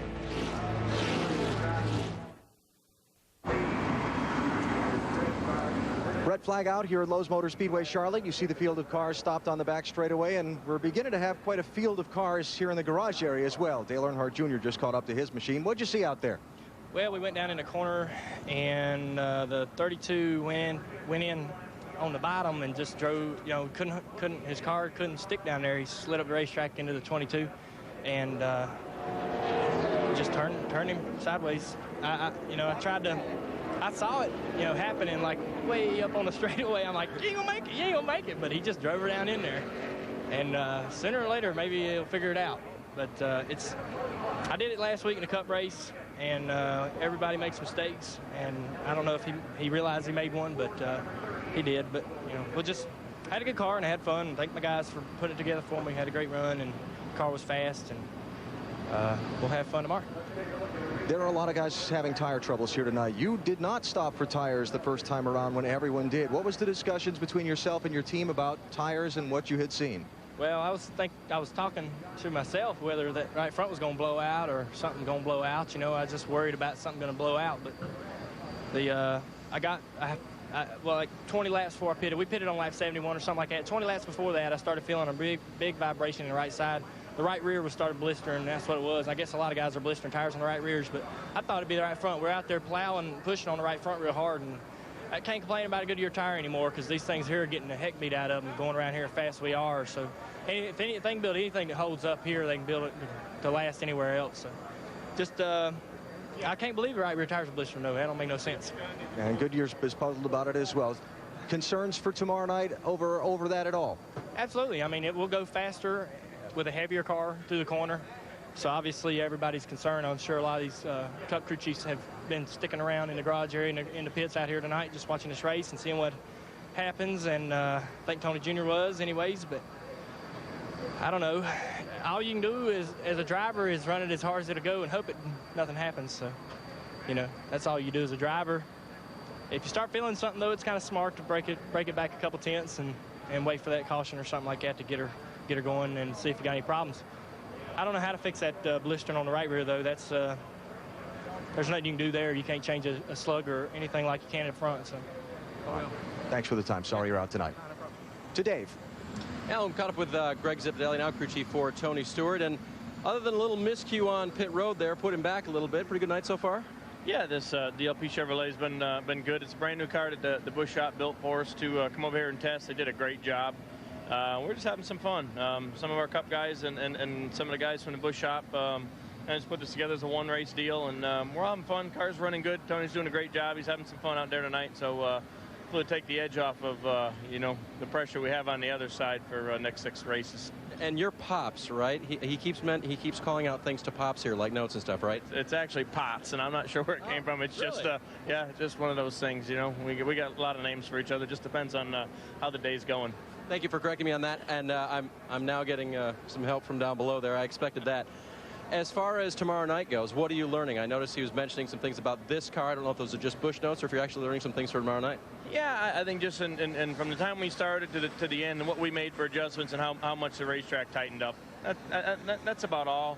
And that you know, we came over here and tested with the Cup car and wrecked 2 cars, and we got our 3rd car going pretty good. But you know, all of our confidence was down that you know, we went out and right off the bat, and the racetrack was green and got loose and wrecked the car. We came back with the Busch car and tested. Got his confidence, mine back up of where we needed to be with the race car. Came over here. The Cup car has been awesome. I mean, right off the truck, the top of the board, and you know, all the practices. So hopefully tomorrow night we can have a good night, stay out of trouble. That's what this will be about tomorrow. Tire management, as far as they just seem to be blistering some tires and wearing some right fronts. A lot of heat. They're not getting the heat out of the tires. We're running so fast here that seems like they're holding heat. So you know, hopefully we'll probably be a little conservative in a lot of things tomorrow, and just try to get through tonight and hopefully get the Home Depot Chevrolet to victory lane here. Okay, that's Greg Zipadelli, and Tony Stewart remains at the racetrack. We go to Matt. Dave, 2 guys who are smiling, Newt Moore, Greg Biffle's crew chief, and Biffle in the car. Now, on the last set of tires that came off, Newt, the right rear, the wear looks like it's getting better. Yeah, it's getting a little bit better. You know, we only had 20 laps on it. It started to show a little bit. We had twice that much on them, or 30 laps on the first set, and it showed pretty bad. So hopefully the cautions and, you know, the heat cycles in the tires are going to help it quite a bit. In fact, Greg Biffle just told Newt on the radio, I want to pit maybe 40 or 50 green flag laps on this set of tires. Bill? Thanks, guys. Tony Raines has been treated and released from the infield care center. David Green is being transported to a local hospital for further evaluation. We did see David climb out of the car and walk away under his own power. Under the red flag, here at the Lowe's Motor Speedway. Getting ready to, there you see the indication for the drivers to restart their machines.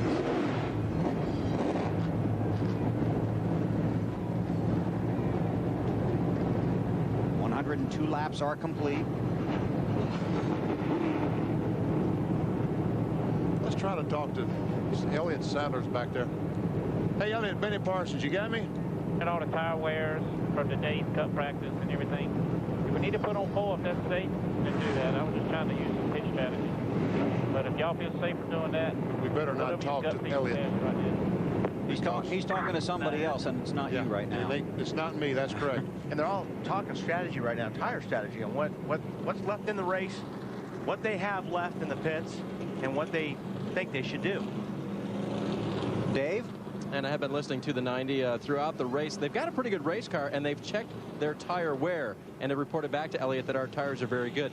They've got 2 fresh sets remaining in the pits, plus 1 with only a few laps on it. So they've got lots of tires till the end if they want to bolt them on. And Dave, they had some problems earlier in the night, didn't they? Yeah, they did. They were worried about a vibration on the right front of that car, and they got that fixed. And they also had a problem on pit road with a little slow stop. Actually, that was the 19 I'm thinking about, but they have fixed that problem so far. He hasn't reported that vibration in quite some time. Okay, pit road is open. Most of the leaders passing up the opportunity. Well, I guess they've chosen not to pit, so let's try him again. Elliott Sadler, Benny Parsons, you got me? Hey, BP, how you doing? I'm doing okay. This racetrack is fast, Elliott. That is an understatement. I can't believe how much we're on the gas running in open air like this up front. It's pretty crazy. But, you know, the high groove is starting to come in a little bit, which is a great sign for tomorrow night, too. So, but we're not out of the gas long. Somebody's really got to slip pretty bad but you kind of get up beside them, especially up this close to the front. So you are getting some grip on the high side. I see a lot of cars going up there. Is because of grip or just trying to get closer to the wall in case you have a tire problem? That might be 2 birds with 1 stone. What it is, you know, we've been running on the bottom all day long, being cup practice and, you know, Busch qualifying, and it's just getting a little greasy right there where your right side tires will be. So we're starting to move up a little bit. You know, everybody's always looking for that fresh asphalt. You know, it's got a little bit of grip on it to make the car rotate. You know, and keeping these Busch motors wound up. You know, we're not out of the gas hardly at all. And the more momentum you can keep up, the better you can be. So, I know we're going to try to keep up with them right now to see the financial force good and see if we can hang around the top 5 until the end and see what happens. All right, good luck, pole sitter, for tomorrow night. All right. Therefore, I appreciate it, Benny. Y'all have a good one. Elliott Sadler currently 4th, and as BP mentioned, is on the pole for tomorrow night's NASCAR Nextel Cup race, sharing the front row with Ryan Newman. The drama of NBA opening night is on TNT. The biggest stars in the league take the court for the first time this season. The quest for the championship starts right here. Don't miss NBA opening night November 1st at 7 o'clock Eastern on TNT. Is it basketball season again? Yes, it is. Man, where did the year go? Ryan Newman has led 82 of the 104 laps that we have completed. Matt Kenseth runs 2nd. Then it's Greg Biffle, Elliott Sadler, and Tony Stewart. A handful of drivers deeper in the field have been on and off of pit road following the red flag, including Jason Leffler. His team is attending to his car. He was involved in the contact with Kenny Wallace.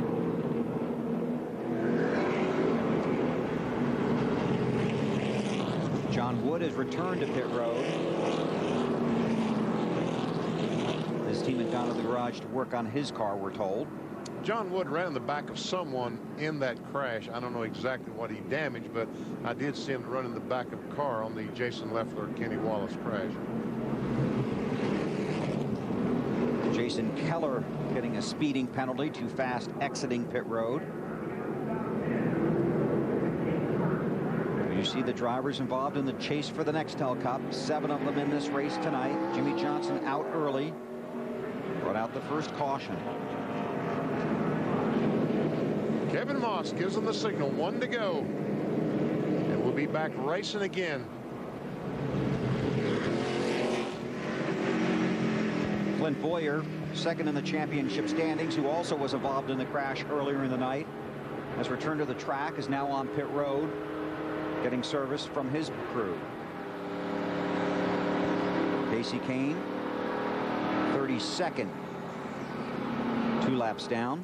You know, like Dale Jr. said too, you know, as a driver, every one of these drivers knows there's a tire issue. Not a whole lot you can do about it when you're a driver. You have to run the car as hard as you can and just hope that it's not you. That rear is a mystery. That's a strange one. I mean, and these tires are the same tires the Nextel Cup Series will use tomorrow night. So that's what triggers all the interest from the Nextel Cup crew chiefs, to see how the Busch Series cars race on these tires. My guess is that speed has something to do with those right rear tires. Just the absolute blinding speed these cars have tonight. I guess if your car's balanced a certain way, you can blister a right rear. Ryan Newman brings them to the green flag, completing lap 106 of 200.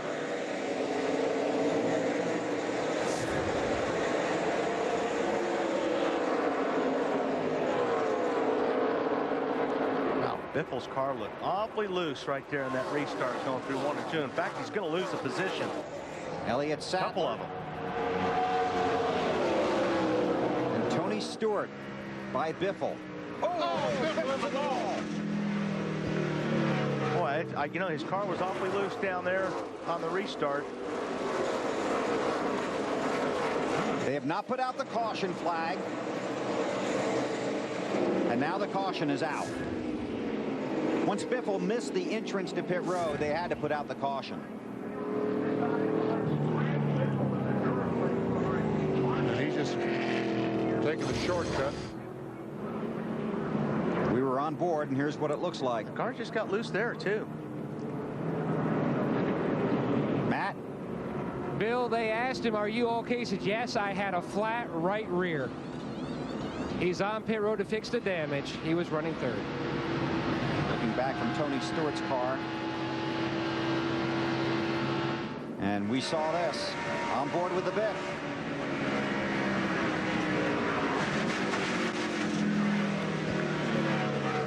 As Wally said, he had lost positions down the backstretch, so he knew that something was wrong. He didn't go in turn 3 at top speed that time because he felt like something was wrong, and I guess they decided that the damage is too severe to even try to fix. Well, I see the tape back there, so maybe they are trying to fix it. Biffle 8th in Busch Series points, but will miss next week's race because he wants to focus on the chase for the Nextel Cup. Well, we're under caution at the Lowe's Motor Speedway outside of Charlotte, North Carolina.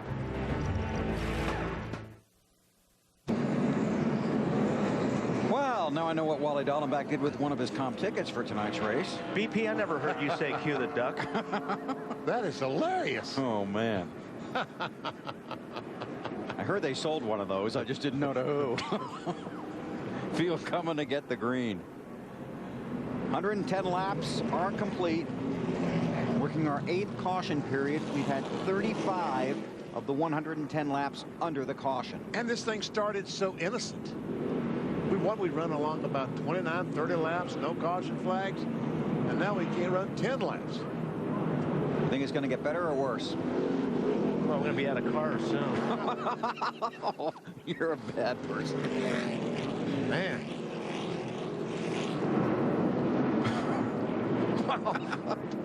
Just calling it like you see it, right? Just calling it like I see it. Just like that umpire the other night. Only he didn't call it. Newman, Kenseth, Elliott Sadler, Tony Stewart, Paul Menard. Coming around to complete lap 111 in the Dollar General 300.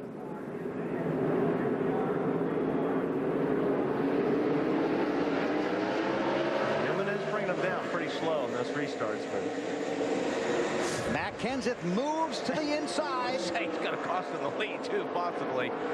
Oh, nice move.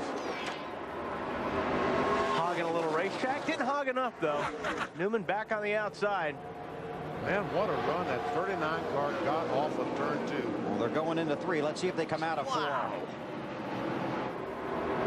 39 is fast. He is really, really fast. 3 wide. All right. Newman to second. Or check that. Stewart to second. Behind Newman. Elliott Sadler gave up a couple of spots. Here's the list of the drivers' car numbers. Thank you. They were telling me to throw it down to the garage, and I got excited.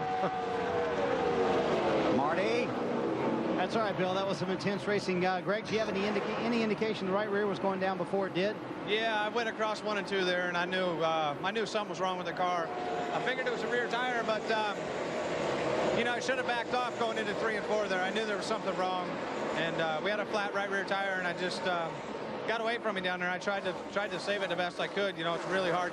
We're going so fast here. You get a flat tire, there's just no driving it, and no chance to win. We don't want to take any chances of getting out there, getting in somebody's way, or getting hurt, especially how fast the racetrack is here. This is a sign of things to come for tomorrow night? Oh, I think so. Yeah, it's take 1.5 inches of spoiler off the back of them and give them 100 more horsepower. Tell me what you're going to see. A lot of cautions is what Biffle told me.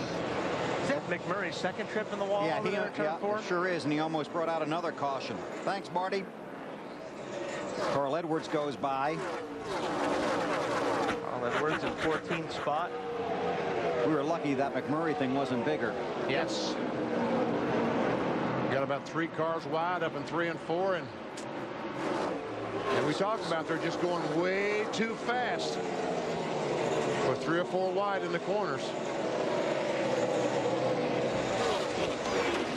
That pink car is Brent Sherman, the 10. Harvick in the 21.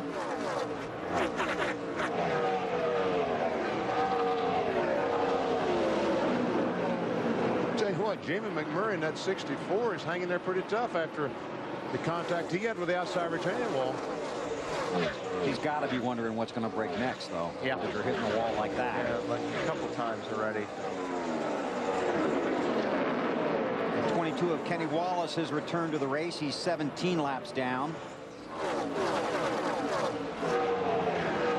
There we see. Oh, I don't know why. I don't know. He might want to beat. He might run a couple of laps and beat a couple of cars. Well, he's got he's got to run 2 or 3 laps. He picks up 3 positions. Yeah. But that car, I doubt, will make minimum speed. I don't think he's making the minimum speed. NASCAR posts a minimum speed that these cars have to maintain to be able to run out. That speed today is 32.02 seconds. It's based off of speed in happy hour. If you don't make that speed, they black flag you. You're done for the night because you only get 1 chance.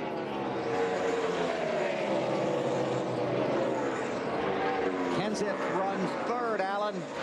Maybe not for long, Bill. On the last 2 laps, Matt's been on the radio. I think I have a loose wheel. It's vibrating bad. He just came in and said, all right, guys, I'm going to pit this time. So Kenseth to come to pit road now. And the worst part about it, he can't make it the rest of the way. He almost got run over right there. Waited a long time. 45 miles per hour. It's going to be 4 tires. Got the air pressure adjustments we talked about. Matt, we're in silver uniforms here. You're about 4 pits away, yeah. Wearing different suits. When you're running a Busch car, you're used to seeing your guys every week in a certain color. When you run a Busch car, sometimes they're different. You're looking for your guys that normally wear the Cup uniforms and go blowing by. AB? Well, we'll get a good look at these tires that come off Kenseth's car to see what the problem was. They changed all 4 tires and have sent him back out. Very costly unless this race stays green and everybody else has to pit under green. And the voice you heard, you saying, well, that was not Robbie Roger. That was Chad Norris, That's right, the crew chief for this 9 car. Just to work on the 12 car of Ryan Newman. 41 is putting some heat in that left front tire. Hey, Dave, is this the damage when he hit the Matt Kenseth car trying to come in pits? Well, they're trying to figure it out right now, BP. They radioed back quick to Reed, hey, that wasn't your fault. It did surprise him a lot, and that smoke has only started since that either near miss or close contact with the 9 car. I'm pretty sure they hit Dave coming in. How did he keep control, Wally? That's what I don't understand. Well, like Bill pointed out, Matt was up on the racetrack and turned in right at the last minute. And when you do that, you got to jump on the brakes so you don't spin out when you hit pit lane. So these guys were all bunched up. I don't know if Matt signaled that he was coming in. If these cars, you see the 41 on the bottom, and I mean, he is close to speed is quick, and that's where the contact was made. Not a lot of contact, but just enough to knock those paper thin fenders in on the tire. And you can see the shiny part on the left front tire where it's real shiny. That's where the fender is rubbing. It's rubbing on the sidewall and the top of the tire. And looks like it's made the clearance it's going to make, and it's stopped rubbing. Reed Sorensen is third in the championship standings. 84 points out of second. Uh-oh. Uh-oh. He cut a tire. Caution is out. That was a right front, though, that went down. Yes, it was.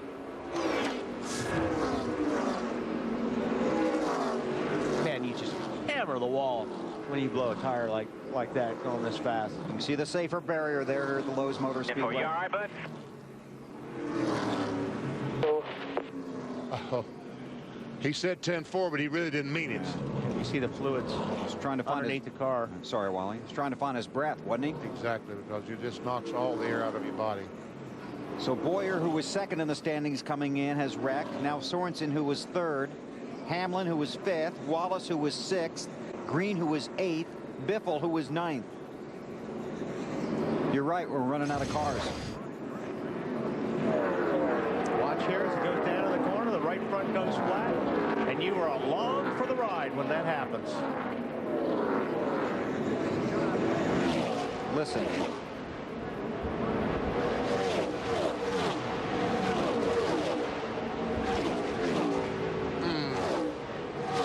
Oh, I hate to see those things because I remember all those miserable days.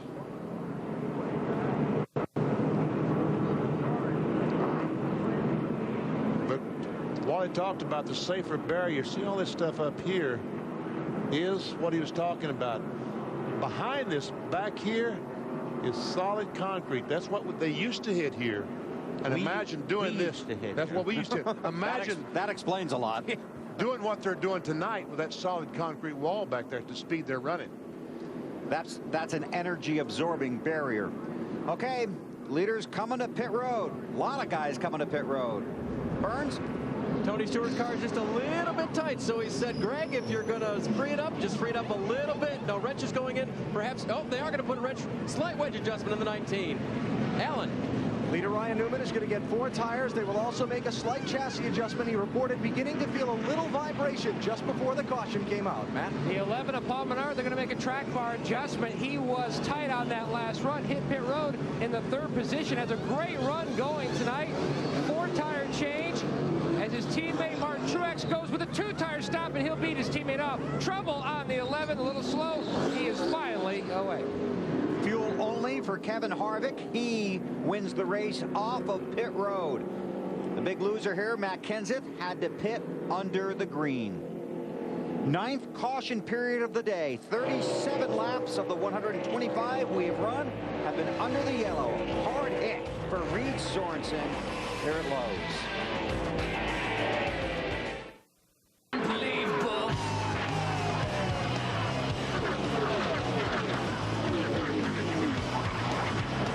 And you sound unbelievable.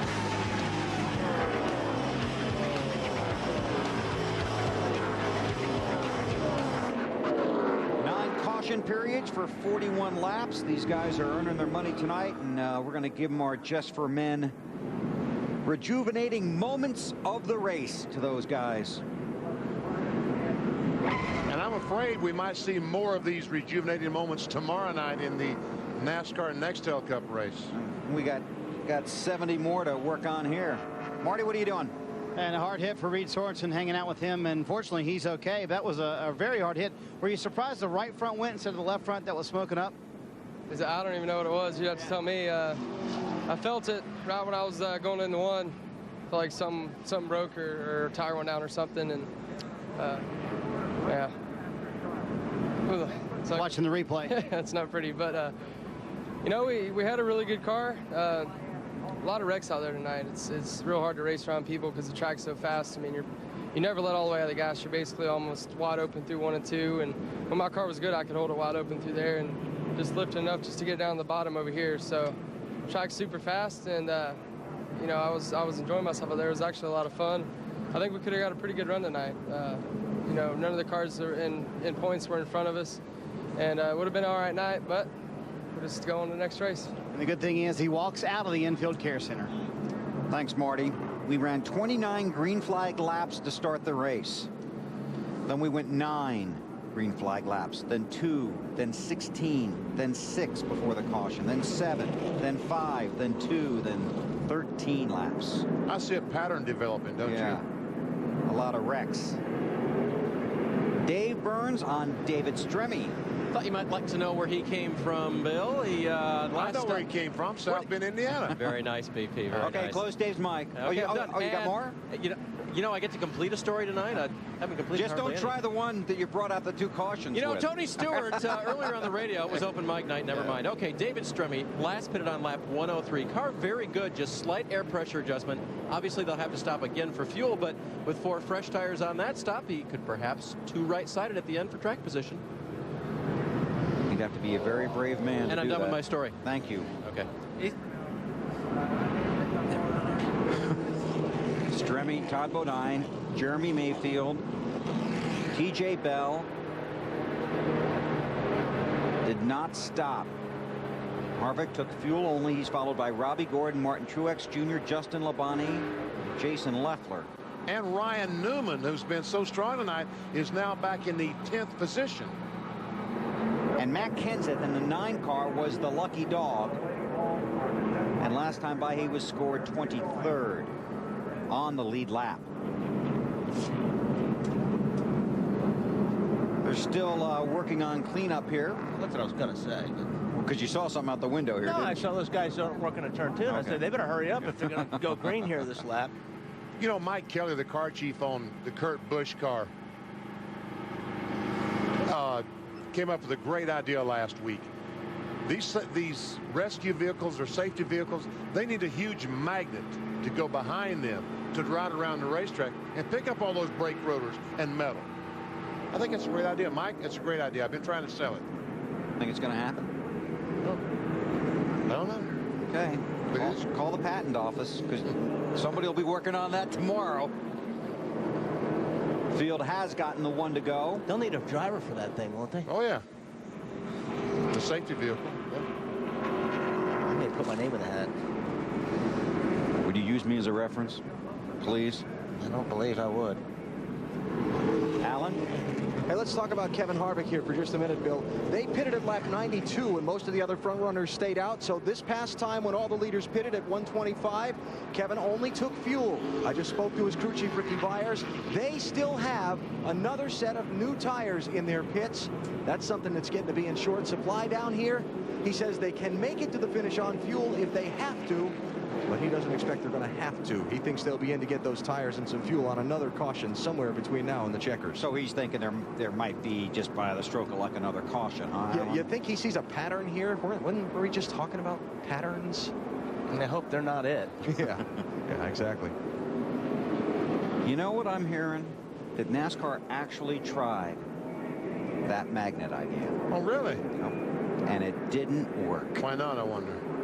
Well, why don't you work on that? I'll have to work on that and get back with you. We're going to be here a couple more hours. You might be able to find out the answer. Stremme leads, run to green. Everybody hang on. Yeah. Todd Bodine in second spot right there in the 34 car, and he's got Mayfield on his rear bumper. As Harvick works the high side of T.J. Bell. Robbie Gordon with him. And here comes Martin Truex Jr. in that 8 car, the championship leader. Mayfield's car was good earlier in the race, very good. Side by side with Harvick in the 21.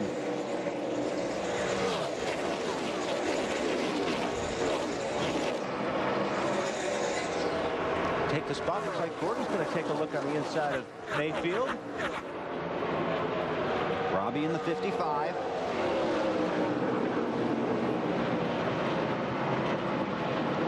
Mayfield hangs on for now. A little loose. Robbie gets a little bit loose here in front of Truex. Harvick the high side of Todd Bodine, with Mayfield on his bumper.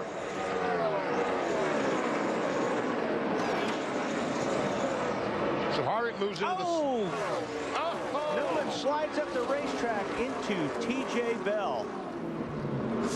Look out! Wow. Got in his left rear quarter panel, and that's the result. A little angry. T.J. Bell. Can you get it rolling? So let me try. 10th caution period of the night. Here's what Wally was talking about. Newman's down the bottom and gets loose, and he goes up to the top, and unfortunately TJ was at the wrong place at the wrong time. What if TJ wasn't there? Think Ryan makes a save there? I think he would have hit the wall, but he would have saved it. He wouldn't have hit it hard. I think Ryan might have actually saved the car, but now it really doesn't matter because he didn't save TJ's. No, he didn't. This is Tony Stewart. Stay low, stay low, stay low.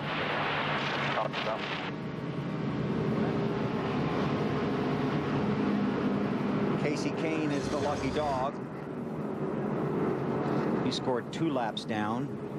I don't think he feels very lucky tonight. No.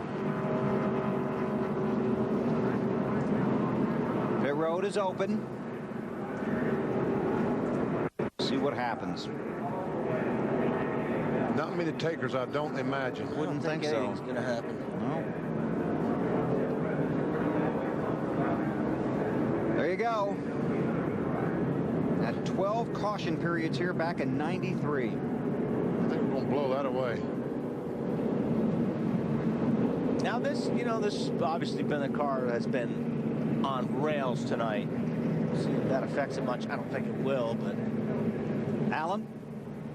Well, crew chief Roy McCauley asked Ryan how much contact he made with the 36, and Ryan said, I feel like I barely brushed him if I did it all. Roy said, is our right front damaged? Ryan said, I don't think so. Now they're getting a look at it, and we'll see what they decide to do. Those TV monitors come in handy for the crews, don't they, Alan? They are all camped around it right now. I'll give you a report on the way by here. Actually, there's more damage than I thought, really. Take a look at it there. About 3/4 of the way up the tire, the fender's knocked in. It's a little wrinkle right there. We'll get the one to go when they get back to the start-finish line. That may be all the difference it makes to make that car even with everybody else, because it wasn't even earlier. No, it was much faster than everyone else. Newman has led 102 laps of the 137. Currently runs in the 7th spot. 600-mile race in May had 22 cautions. This is 300 miles, half that distance. We're at least going to have half as many cautions, assuming there's one more, and perhaps break the record. It looks like there's going to be one more.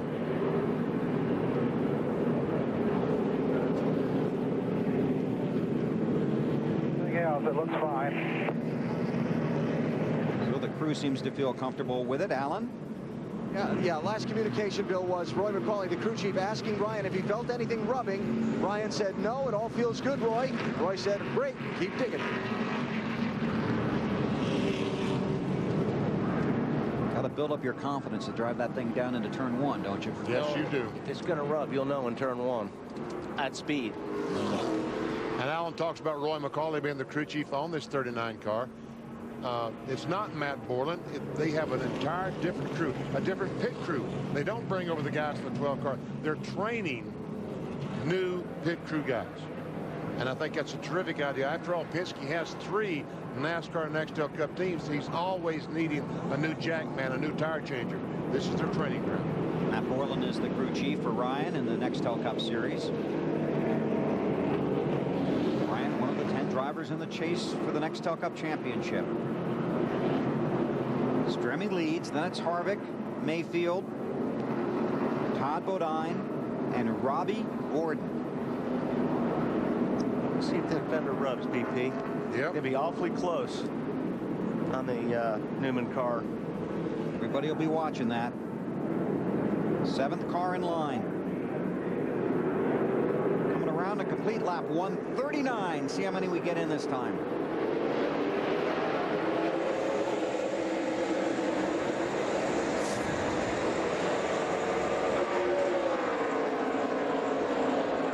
Let them restart single file.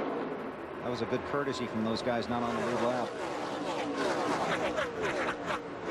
Robbie Gordon goes by the 34 car, Todd Bodine, so does Martin Truex Jr. Here comes Newman. And it looks like the tire is okay. No rub. Doesn't look like it slowed him down either. Once they tell you it looks fine, you have to trust them, don't you? Oh, absolutely. But a lot of times, you know, it looks fine under the caution, but, you know, these cars run a lot lower when they're at speed, so it changes when they're going fast.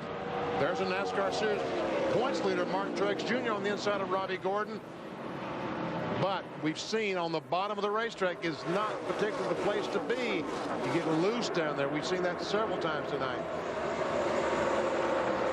Newman gets the position.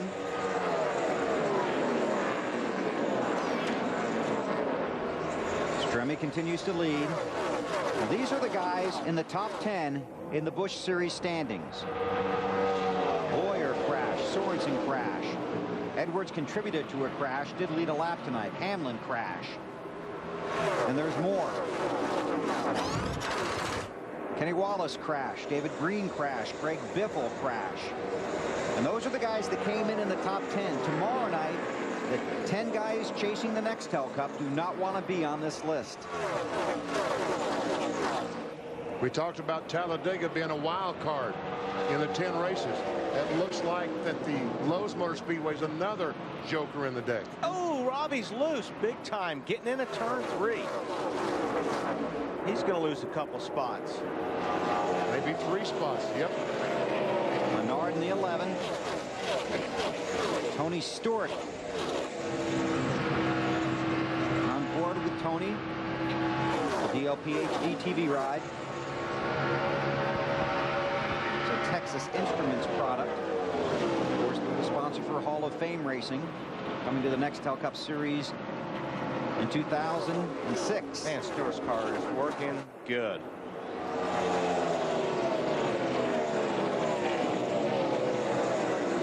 Takes the spot from Robbie Gordon. Puts him 6th right now.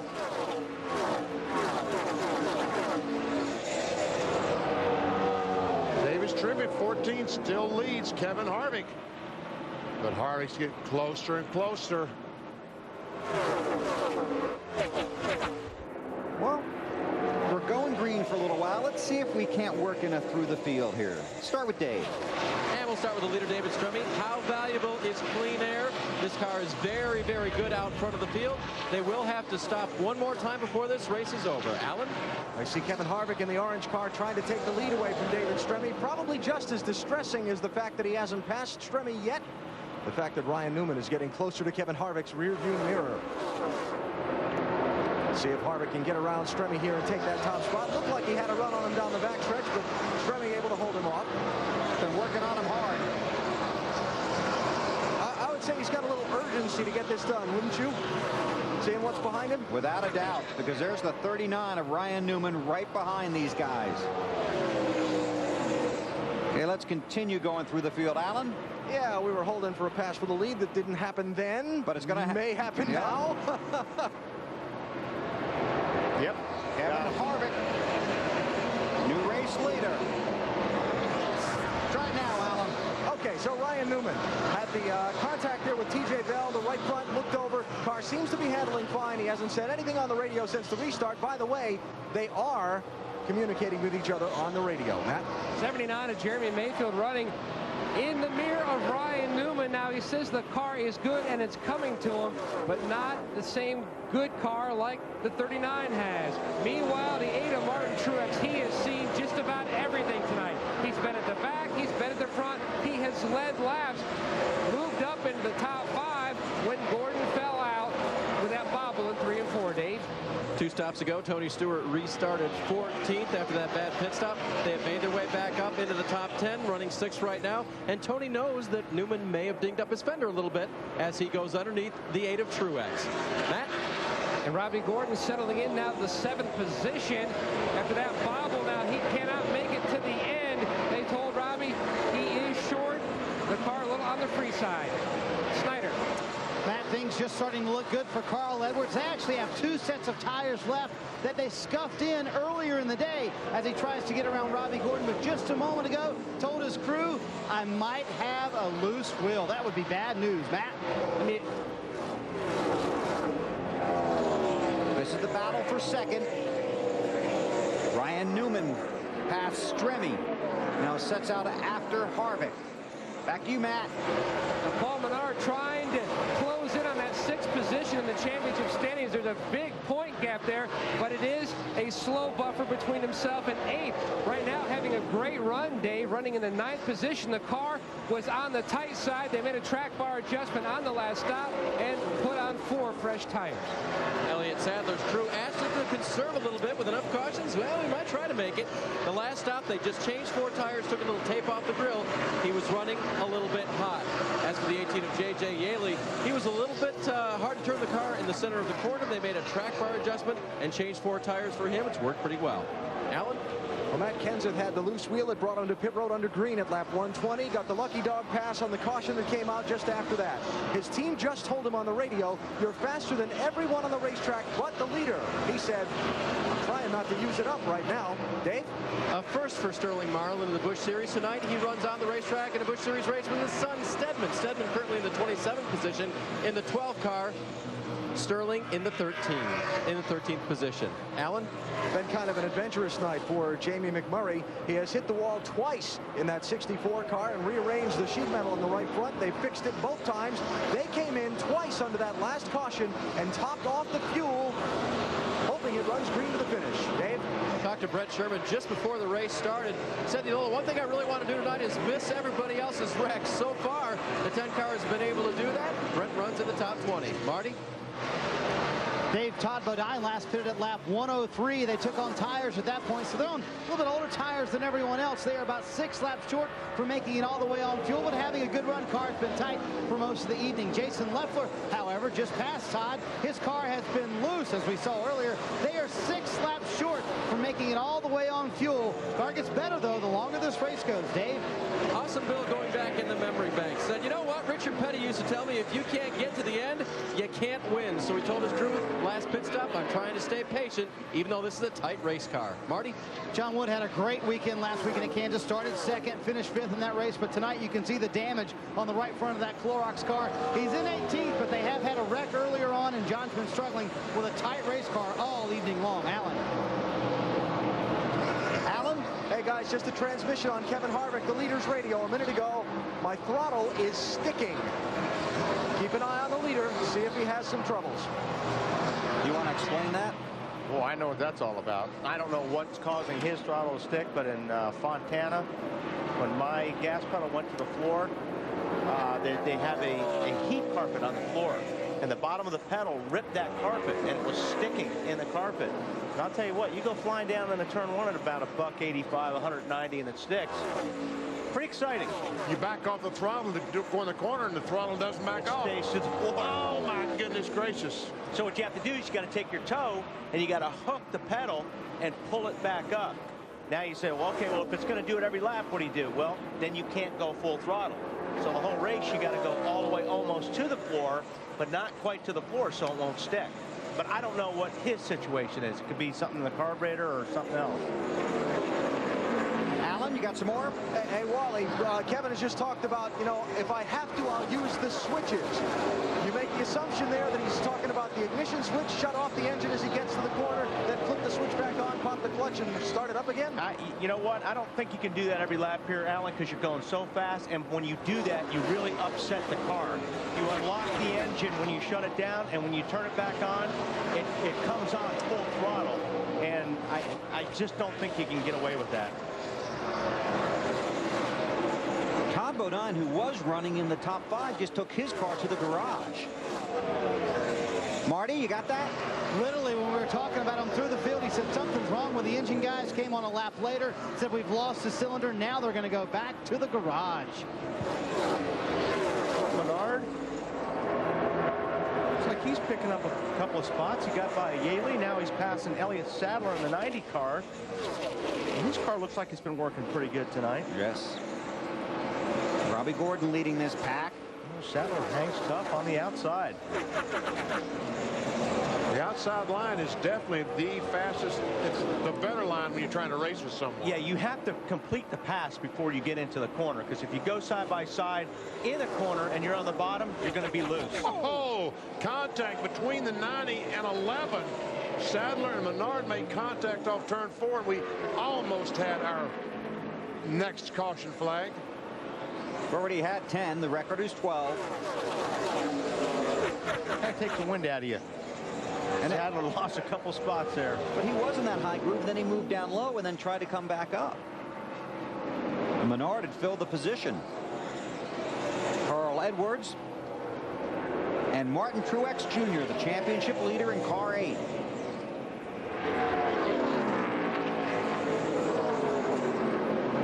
Card spinning down. It's Robbie Gordon in turn 1.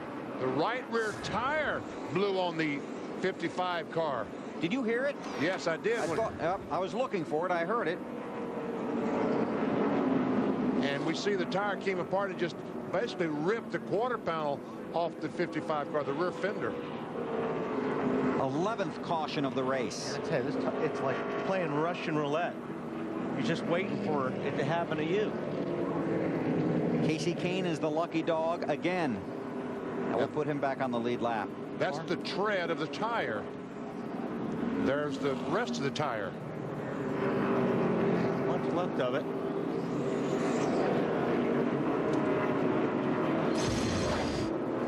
This is a...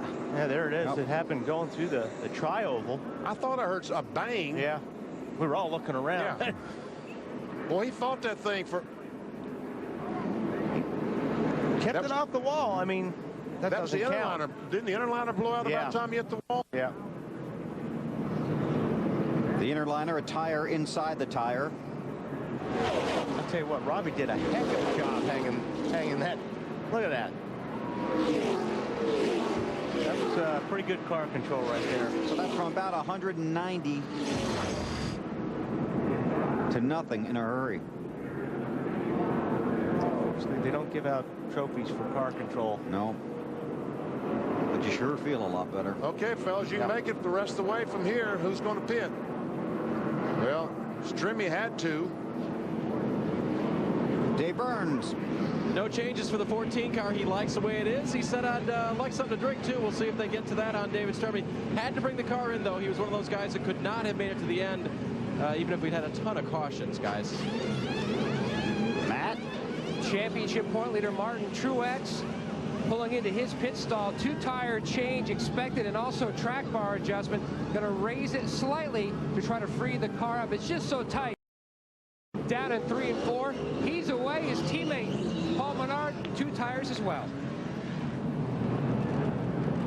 So these guys come off of pit road. Harvick, Newman, Stewart did not stop. We'll sort out the running order when we come back. You're watching the NASCAR Busch Series from the Lowe's Motor Speedway on TNT.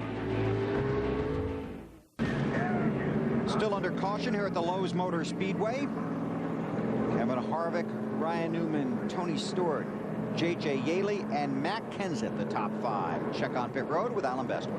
Well, Kevin Harvick's crew chief is Ricky Byers. Ricky, sounds like you got a little drama here on your radio. What's going on? Yeah, a little bit. Kevin's complaining about the throttle sticking, and we're not sure why. We've tried everything we can inside the cockpit to get it knocked loose, but right now it's still hanging up about half throttle. How can you stay out there and race like that? Well, he's got his hands and feet going all at one time, using the kill switch and holding the brake down, just kind of, riding the brake a little bit. But right now he's holding his own, and 39's really strong. I don't think we can hold him off very long. But our concern right now is he stayed out. The tires, we've got a lot of laps on our tires right now, but we'll see what happens. It's going to be interesting. Thanks, Ricky. Kevin, Ricky talked to Kevin before they opened pit road, and he said, come on in for 4 tires. Kevin stayed out, and he said, might as well. What do we got to lose at this point? Hey, Kevin, it looked to me, Alan, it looked to me like that the 39 car, Ryan Newman, when he got the second spot, started riding. He just is going to wait and try to keep his stuff together until just a few laps to go, because he does have a very fast race car. Yeah, BP, I haven't heard any Ryan talk about riding at all on his radio, but he pretty much understands he's got a strong horse underneath him, and he also understands what's been going on throughout the race and, you know, how many laps there are to go. Wouldn't be a bad strategy, would it? No, I kind of compliment that strategy. First 13 drivers did not pit. Championship leader Martin Truex Jr. runs 14th. Right back here tomorrow night, 7 o'clock Eastern time. NASCAR Nextel Cup Series racing from the Lowe's Motor Speedway, presented by the Principal Financial Group. We're with you at 7 Eastern time over on NBC. And if this is an indication of what's coming, it's going to be a wild night. Matt? The A-team lost a lot of track position. They were 5th. They fell back to the 14th spot. Now, when the team looked at the right rear that came off again, it was blistered for Truex, but they feel like now they're good to go to the end. In fact, Bono even told Martin, if I lose radio contact with you, we are done pitting for the night. Because we're out of tires, right? Pretty much. Yep. If the caution comes out, we don't can't come help in here. you. And I'm afraid to put it in second gear. It's Harvick, the race leader, has the hanging throttle. Brings the field to the green.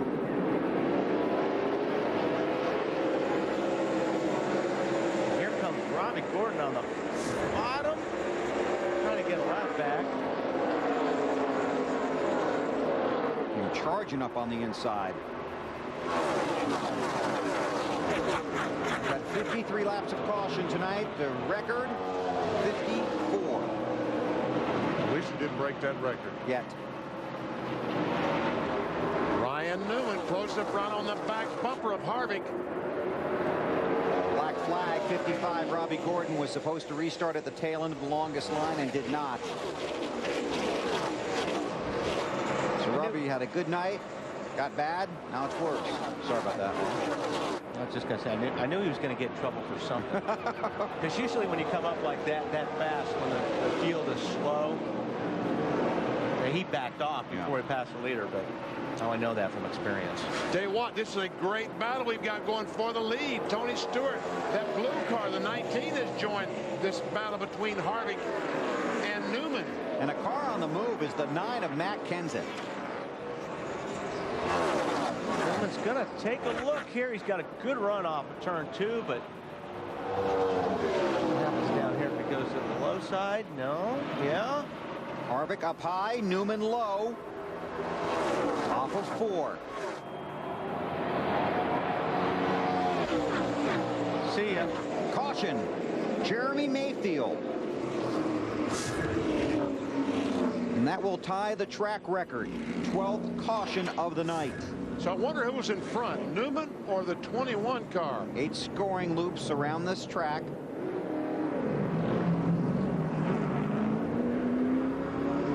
It's the one you just passed that is the most critical when the caution comes out. That's where you are scored. But we don't know what they're at. It's a big secret. They're based at intervals around the track. There actually is a diagram. I'll be happy to show you after the race. There is, really? Yes, yes. I'll be happy to look at it. Okay. Let me see what might have happened there. We see Jeremy Mayfield in the 79 car. Well, we've seen it all night long. You get next to somebody going through the corner and you just get loose. Ooh. You're down on the bottom. You just cannot keep the car from turning around.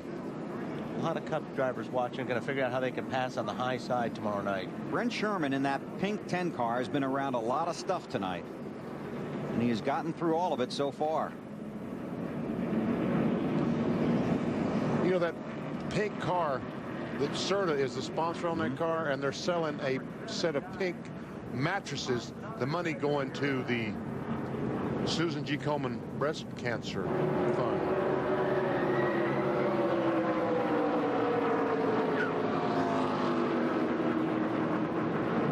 Ryan Newman is the race leader. So Newman had the pass completed before the caution came out when they passed the scoring loop. That help you, Wally? Thank you. You're welcome. We're here for you. Under caution at Charlotte.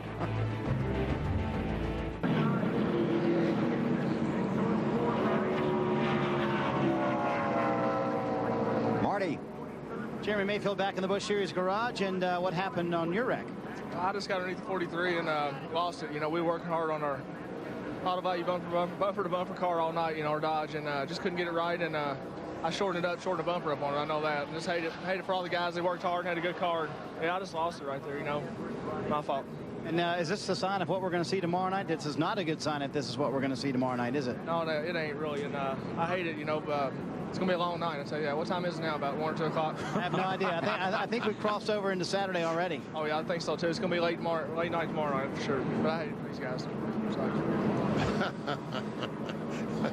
You know, in the garage, though, a lot of guys were concerned this was going to happen. Oh, yes. Oh, yeah, since the test. Yeah. Well, since May. Then they came back and worked on the track some more. In practice for the NASCAR Nextel Cup cars, Tony Stewart wrecked 2 cars. In testing. In testing. Greg Biffle wrecked 2. I don't remember exactly who else, but I know those 2 guys wrecked 2 each. Biffle had a hard crash.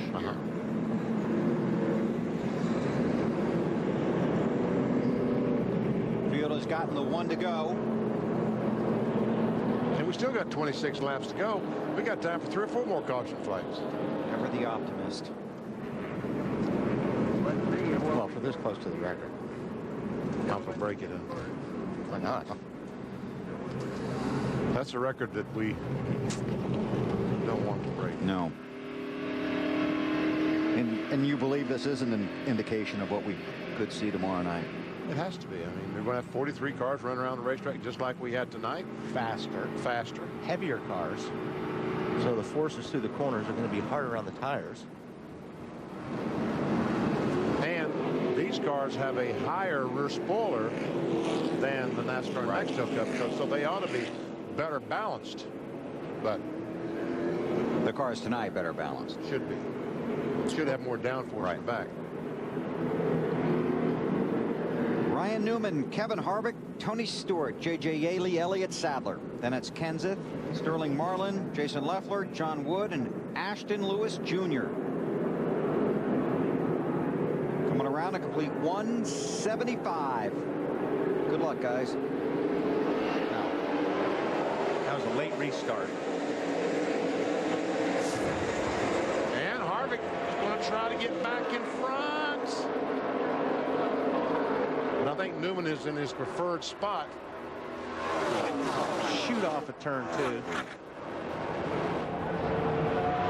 Down the backstretch. Oh, Harvick's right there, though. He is. That 21 car's hanging tough. Down on the bottom. That's not where you want to be going side by side. In fact, look at him slide up the racetrack. He's going to lose his spot to Stewart and others. That's a problem. You go down there in a turn 3 down on the bottom, racing somebody, and you slide up the racetrack. You got to get out of the gas, and on a restart, you're going to lose some spots. J.J. Yeley goes by in the 18 car, takes over the 3rd position. Harvick finally got back to the top of the racetrack. Now Kenseth and Elliott Sadler want by. They've lost some ground while running side by side.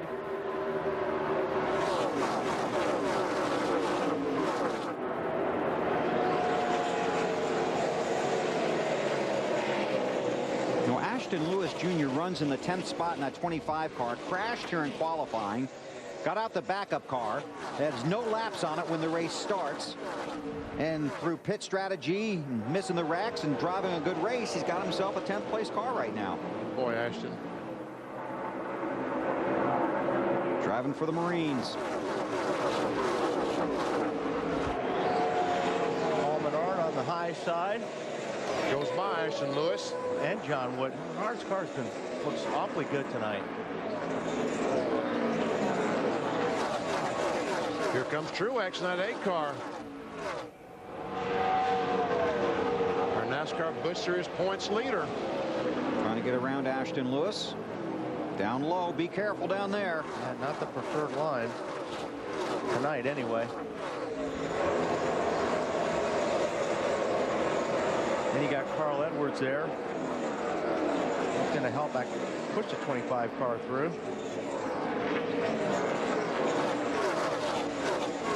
You struggle when you get down there, don't you, on that inside lane? That 72 car, the white car, Kevin LePage in the lead lap in front of David Stremme in 14.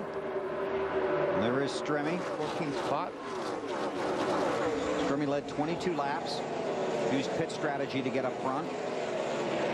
And he ran there a long time. He came in and he put 4 tires on, and it's kind of, you know, he's a little bit better than these guys, but track position makes a big difference. When you get back in traffic, it's hard to go anywhere.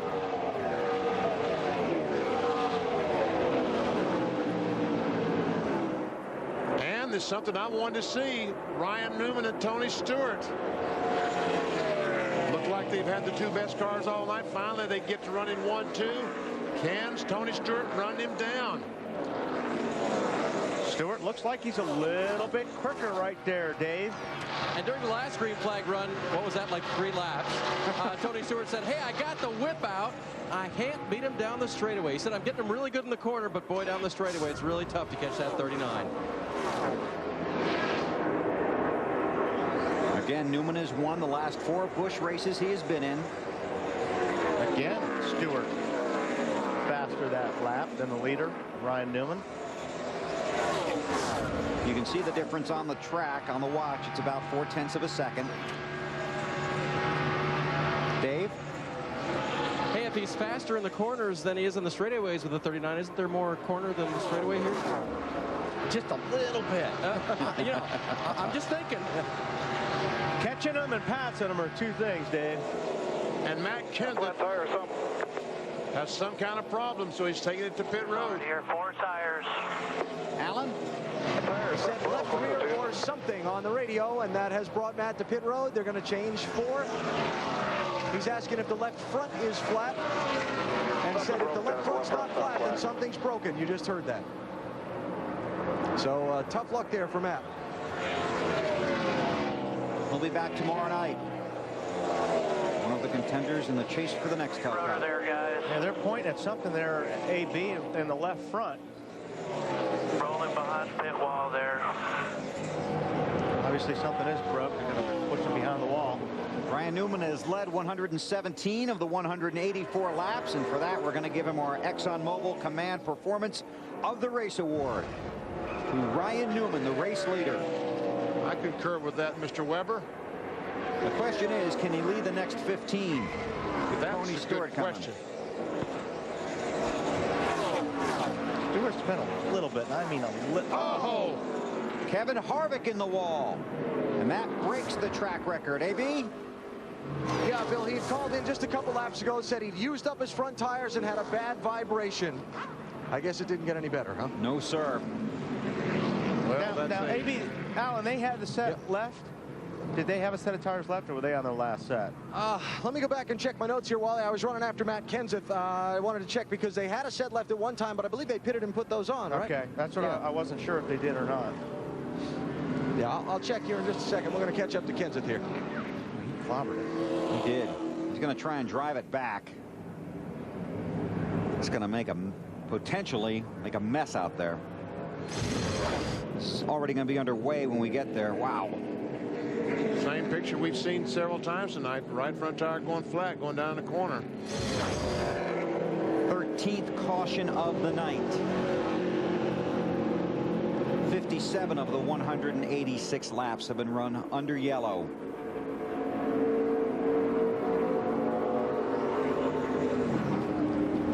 And that is our 13th caution flag? Yes, sir. A new track record. Not one to be proud of. I think he's on fire. Yeah. Yes, he is. I'll get out here.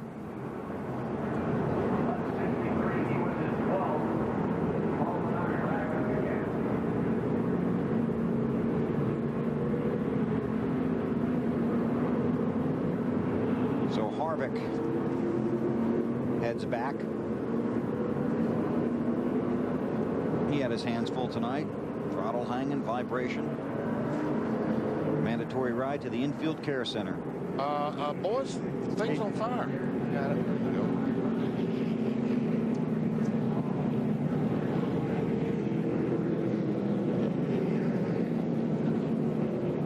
Alan, you completed your mission. I've hustled back here into the garage, Bill. Matt just picked up a flashlight, And has stuck his head up under the hood, looking under the left front of the car, trying to figure out what it is that might have broken. Good to see you still got a sense of humor. Did you figure out what it is under there? I don't know. I want to make sure we take it apart in case it's some type of parts problem. There's so much load on the car here. You're going so fast now, and you're seeing a lot of stuff breaking, tires going, stuff like that. So I'm just making sure we don't have a problem that we need to address for tomorrow. But something happened to the left front wheel bearing, knocked out of it or something. The left front tire just moved like it was falling off, and the brake pedal went down. So something happened to the suspension on the left front. So it was an uphill battle all night. We had a good car. Too bad we didn't get it finished. Matt, considering what you've seen tonight and how you raced out there, what are your concerns for tomorrow night? You know, the track's not really a concern, but we're just going so fast, it's hard on all the parts. I don't think we've seen stresses on parts like this probably ever. You know, you're just really running through the corners fast. So, I mean, if the tires don't hold up and you're breaking parts and stuff and wheels and stuff like that, like we broke tonight, that's the biggest concern. The track is fine as long as nothing comes apart, but if something comes apart, you're going awfully fast. All right, thanks for the time, Matt. You know, that's like at Bristol. You know, just a half-mile racetrack, but you break things at Bristol that you just simply don't break anyplace else on the circuit because of the load factor that's applied to the cars. And as Matt said, that's the thing that's going to happen here tomorrow night. And what did you say earlier? It's like they added, since they did this, they added, what, 4 or 5 miles per hour? Or that, I mean, it doesn't sound like a lot, but it's a lot when you're going this fast. And, Wally, as we watch tonight, I've watched this score and monitor. The speed doesn't drop off. Yeah. They maintain that unbelievable speed lap after lap after lap. Because normally tires give up. Yeah, and the car starts slowing down a little bit. But we aren't seeing that tonight. They're saying that in the Busch Car, I mean, you're basically flat out, you know, through 1 and 2, and just lifting in 3 just to get the car pointed down into the corner. Then you're back to the gas. So that's a lot of stress on your race car.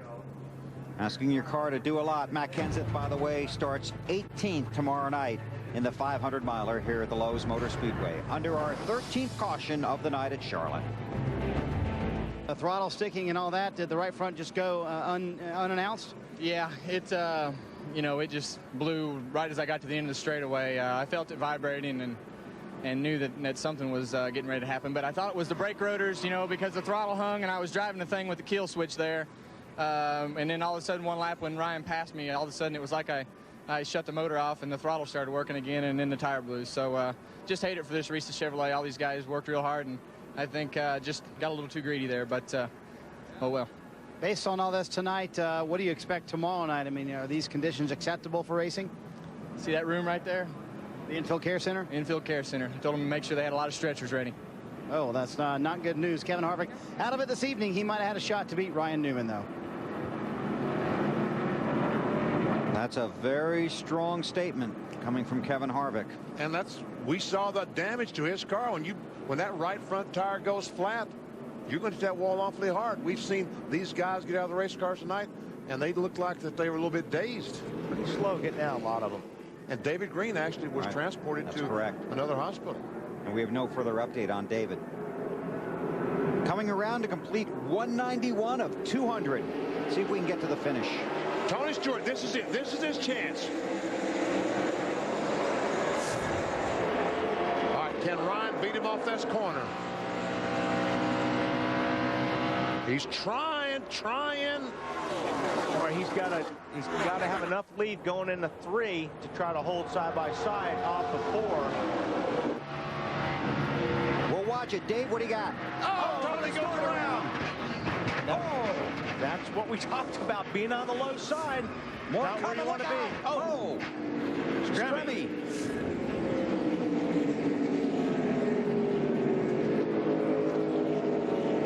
14th caution of the night. That ties the high for the season. It's pretty ridiculous. And you're seeing, I mean, you know, these are veteran drivers that are having a hard time getting a hold of this racetrack. I mean, one of the best, Tony Stewart, one of the best race car drivers that we have in stock car racing. Just can't. We've seen on the restart every time. The guy goes to the low side and he can't stick down there. And thank goodness I see Tony moving around in that car, because it looked to me like he hit that wall a ton with the left side. Looked like he had the window net down before the safety crew got there. The indication that the driver's okay. This is Tony's last Busch race of the season. Talked to him about that on Thursday here. From upstairs. See, he's trying to make the pass, and he's got enough race car in front of him, but the car just gets loose down on the bottom, We've seen it all night. Like I said, it's just, then you're just along for the ride. Bad thing about it is Tony did this in front of the whole field. So all these guys are trying to scramble. Stremme thought he had some room down on the bottom side to get through, but he didn't. J.J. Yeley was looking at a top 5. Stremme had led 22 laps tonight. And Tony gets out of the car. Takes the heat shields off his shoes. Waves to the crowd. Well, this place is eating up a lot of race cars tonight. Right now, there are only 19 cars on the lead lap. And you just can't get enough grip with those cars on the outside at the speed you're going into these turns. Watch this. Yeah, he takes it. Boy, gets clobbered there by Stremme.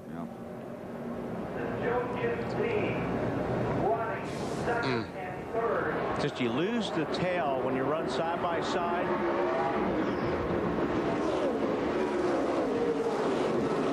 When you're going that fast, side by side through the corner, the guy at the bottom is just the loser. And we've already heard drivers say that tonight, that you cannot race out there side by side.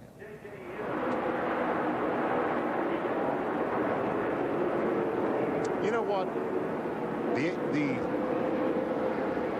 18 car hitting Tony might have softened that blow. He was going to hit the outside wall a little bit. Ride with Tony Stewart. Now listen to this one.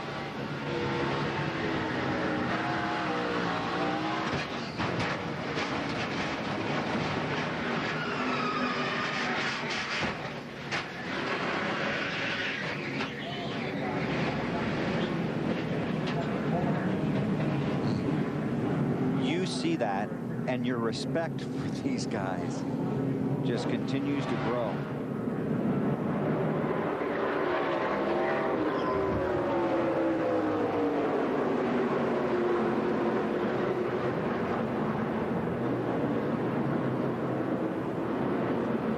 Allen.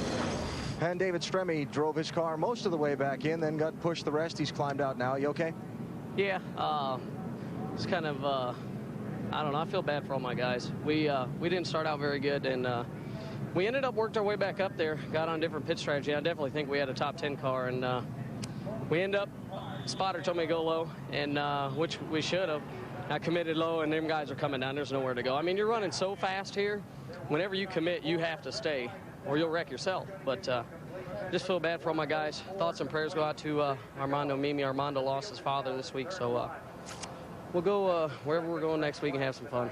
All right, David, thanks. That'd be Memphis. Memphis, Tennessee, yes. Red flag, second of the night. They've stopped the field on the front stretch here. One crew member from each team. Power, and you all right, man? That was a hard hit on the wrong side of the race car. Yeah, that stung a little bit, but no, you know, everybody that's been on the bottom has been in that situation. I don't know how close he was to me, but you know, I didn't expect him to give it to me by any means, and you know, I had nothing to lose. I went for the win, so you know, we just, you know, hold on here. I get to look at the replay for. Yeah, here it is. Yeah, it just shows how much the air is disrupting it. You know, I've been able to go anywhere I wanted all night, so yeah. Brian had the best car. We were a second place car, but you know, we had a great sponsor with DLP and Texas Instruments tonight, and thought maybe we could get them their first win and their first night out. So at least tried. I mean, I wasn't going to be one of those guys to ride around and go for second. So we did the best we could tonight. So based on what we've seen tonight, what are your concerns about tomorrow night, Tony? Don't let anybody underneath you. No, it'll probably be different tomorrow night with the Cup cars because of spoilers. But you know, the good thing is we're able to run 2 grooves a night, and you know, we got to thank Humpy as much as we all have really been hard on Humpy Wheeler in the last couple of weeks. You know, he was proactive and drug the tires around here, and you know, the wrecks in Busch qualifying today weren't due to the track conditions. It was just the track was free. So at least we got a track that's got some grip to it now. We can run 2 wide, and you know, we should put on a good race tomorrow night. Humpy Wheeler, who he's referring to, is the president of the Lowe's Motor Speedway. Tony, best news is that 96 laps. And again, Ryan is chasing his 5th consecutive Busch Series win. Does that set a record? It ties the record. Ties the record. 4 consecutive wins in races entered. For him. Put our crack statistician best man on it to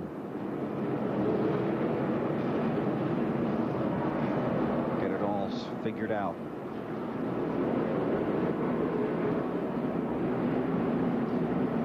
Good luck. All right, here we go. Handed me a note. I have no idea. All right, here we go. 3 to go when they get the green. Ryan Newman, Elliott Sadler, Paul Menard, Sterling Moreland, Jason Leffler. Newman has been the class of the field. Another slow restart. Yep, brought him down just like he's been doing it all night long. Sadler's got enough here. It doesn't look like he took the opportunity Stewart did on the restart. Carl Edwards back there, though, trying to make some moves. Carl Edwards trying to get by the 40 car Sterling Marlin. I guess he's got to get by Jason Leffler from 32 first. Oh, we've seen trouble down there before.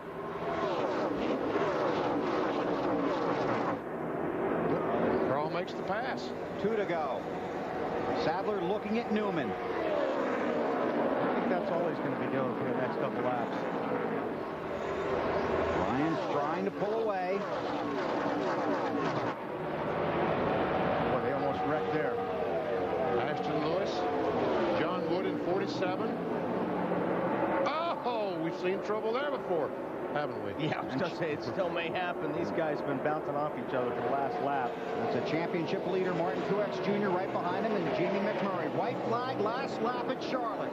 A lot of work to get to this point. Sadler trying to rope in Newman. Ryan going for his 5th consecutive win in the Busch Series. A lot of guys. Yeah, this is going to be fun to watch this last corner. Ryan Newman out of turn 4. Newman brings the field to the checkered flag. And they're reckoning 4. 5 in a row for Newman. A crash coming off of 4. Jamie McMurray goes across the finish line sideways.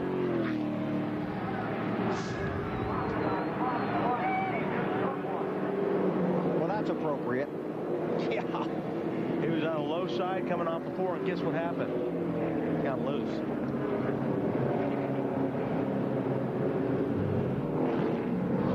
Truex Jr. got a piece of it. And that's going to drop him back to 16th unofficially. I don't think that's right. You don't think that's right? No, I don't think that's right. Down here into the main straightaway. You see McMurray was on the low side. I guess that was LePage. I don't know where Truex got that damage because he wasn't involved in that. I don't either.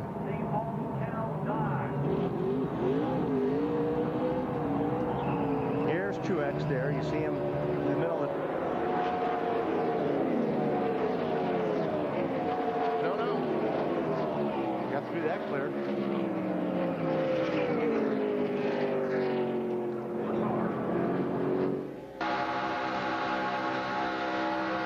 On board with Casey Kane. And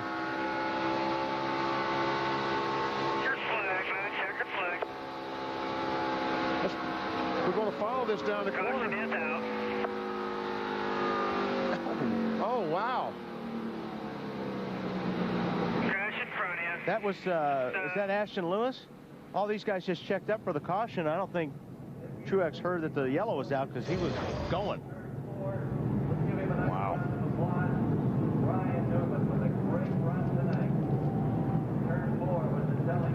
The winner of tonight's NASCAR Busch Series race, Ryan Newman, is awarded the Reese's Big Cup. And to answer your question, BP, ties Dale Earnhardt Jr. for winning 5 straight starts. 5 straight starts. Again, Ryan does not run all the races in the Busch Series, but he has now won the last 5 he has started. The first of the 5 was Watkins Glen back, the first week in August. Dave Burns.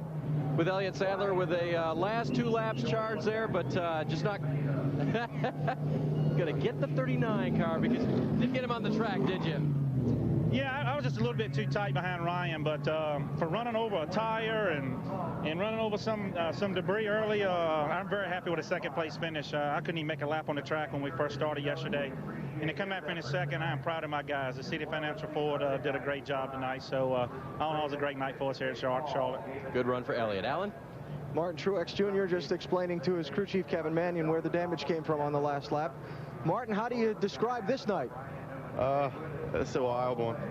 My car wasn't very good all night, and it was kind of frustrating, but, you know, 14th, I guess that's where we started. That's where we finished. I'm glad to get out of Charlotte. This place has never been good to me.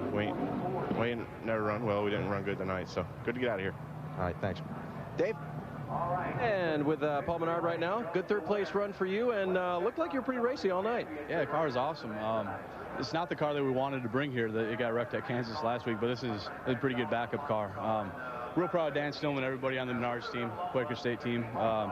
We weren't sure how those guys lasted the last 80 laps on fuel, but they did what they had to do, and they won it. And we were pretty good, but you know, just came up a little bit short. So good run for Paul. Matt. What a wild finish, and Jimmy McMurray, they're still trying to figure out where you finished. Yeah, I think we ended up like 15th. We'd been tied all night long, and I wrecked the car about 4 or 5 times. I know Rusty's going to call me as soon as I get to my motorhome and ask me why I'm tearing this stuff up. But we just, the 9 car got up underneath me like on the 10th lap, and I couldn't help it. I brushed the wall and tore the right side up, and we got it fixed, and it got pretty good again, and I hit the wall again and tore it up. And then we'd been tight, and they kept freeing me up, and you know, the 72 or someone got on the outside of me over there, and last lap, what are you gonna do? You just stay in the gas. I think he should go by his coach now, catch up on with him now. He got roasted tonight at Penske Racing, so I'm curious to see how that went. And no, that's a cool night. Good night. See you. Cool night. Let's go to Victory Lane with Marty Snyder. Hard to believe that here in May, this was the 39 team's first race of the 2005 season, and here in October, they're celebrating their 5th straight win. Ryan Newman in Victory Lane. That was a nice dismount there, Ryan. Boy, all the issues you had tonight. You had the radio problems, you had the right front damage from the contact, and you had some tire problems. Which one gave you the most problems? Oh, just, you know, time, basically, just kind of waiting everything out. And first of all, I got to apologize. I guess it was TJ Bell. I obviously didn't mean, got loose and got up into him and spun him around. But got to thank Alex Zanardi for teaching me how to do donuts, man. That's a lot of fun. And I was actually dizzy at the end, but everybody at Alltel Penske Racing, Dodge, just everybody's doing a great job, and it's a lot of fun, and these guys deserve it. They've been doing a good job. After what all happened tonight, what you saw happening around you, do you have concerns about tomorrow night's race, Ryan? Oh, always concerns. I mean, had 22 cautions in the first race, first Cup racer this year, so there's concerns, but I think the track's in good shape. It's a blast to drive. I absolutely love driving it. It's just like the old Charlotte. It's just got more grip. When will we get to see you go for number 6? Texas. I hope Texas. All right, this next race, Texas, where we'll go for 6 Busch Series wins in a row. Bill? Thanks, Marty. Congratulations to Ryan Newman, the winner tonight here at the Lowe's Motor Speedway. Here are the unofficial results. John Wood comes back to finish in the 6th position. Great run for him. Yeah, they never went back to the garage. They actually did their work on pit road, kept them in the race, got a 6th place finish. And Ashton Lewis Jr. in a backup car. And Truex Jr. thought he was 14th. Ashton was 9th. Brent Sherman came out with a good run tonight. 13th spot. Aaron Fike in the 43 car. Those guys needed that. Stedman Marlin, 19th. Just avoided the carnage and good finish. And that is correct. 19 cars on the lead lap, and then Stacy Compton 6 laps down, and the rest of it, this tells pretty much the story. A night that had 14 caution periods for 67 laps. Clint Boyer in the 33rd spot. That did not help his championship run. And Jimmy Johnson brought out the first caution. Those are some very tight donuts. I'll tell you what, those are the donuts that he was talking about. Those are beautiful. Unofficial championship standings with 4 to go. Truex came in up by 49, now leads by 128. Tomorrow on NBC, the chase for the NASCAR Nextel Cup continues. It's NASCAR Nextel Cup racing from the Lowe's Motor Speedway, presented by the Principal Financial Group.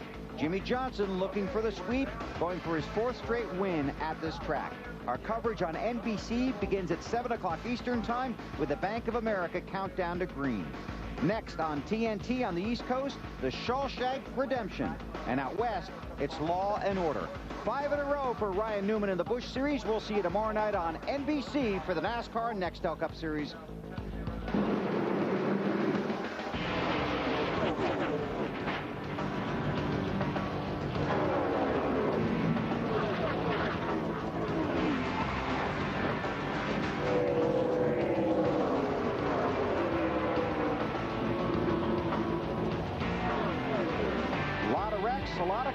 rings and a big win for Ryan Newman and the Donut celebration. We'll see you tomorrow night, 7 o'clock Eastern Time on NBC.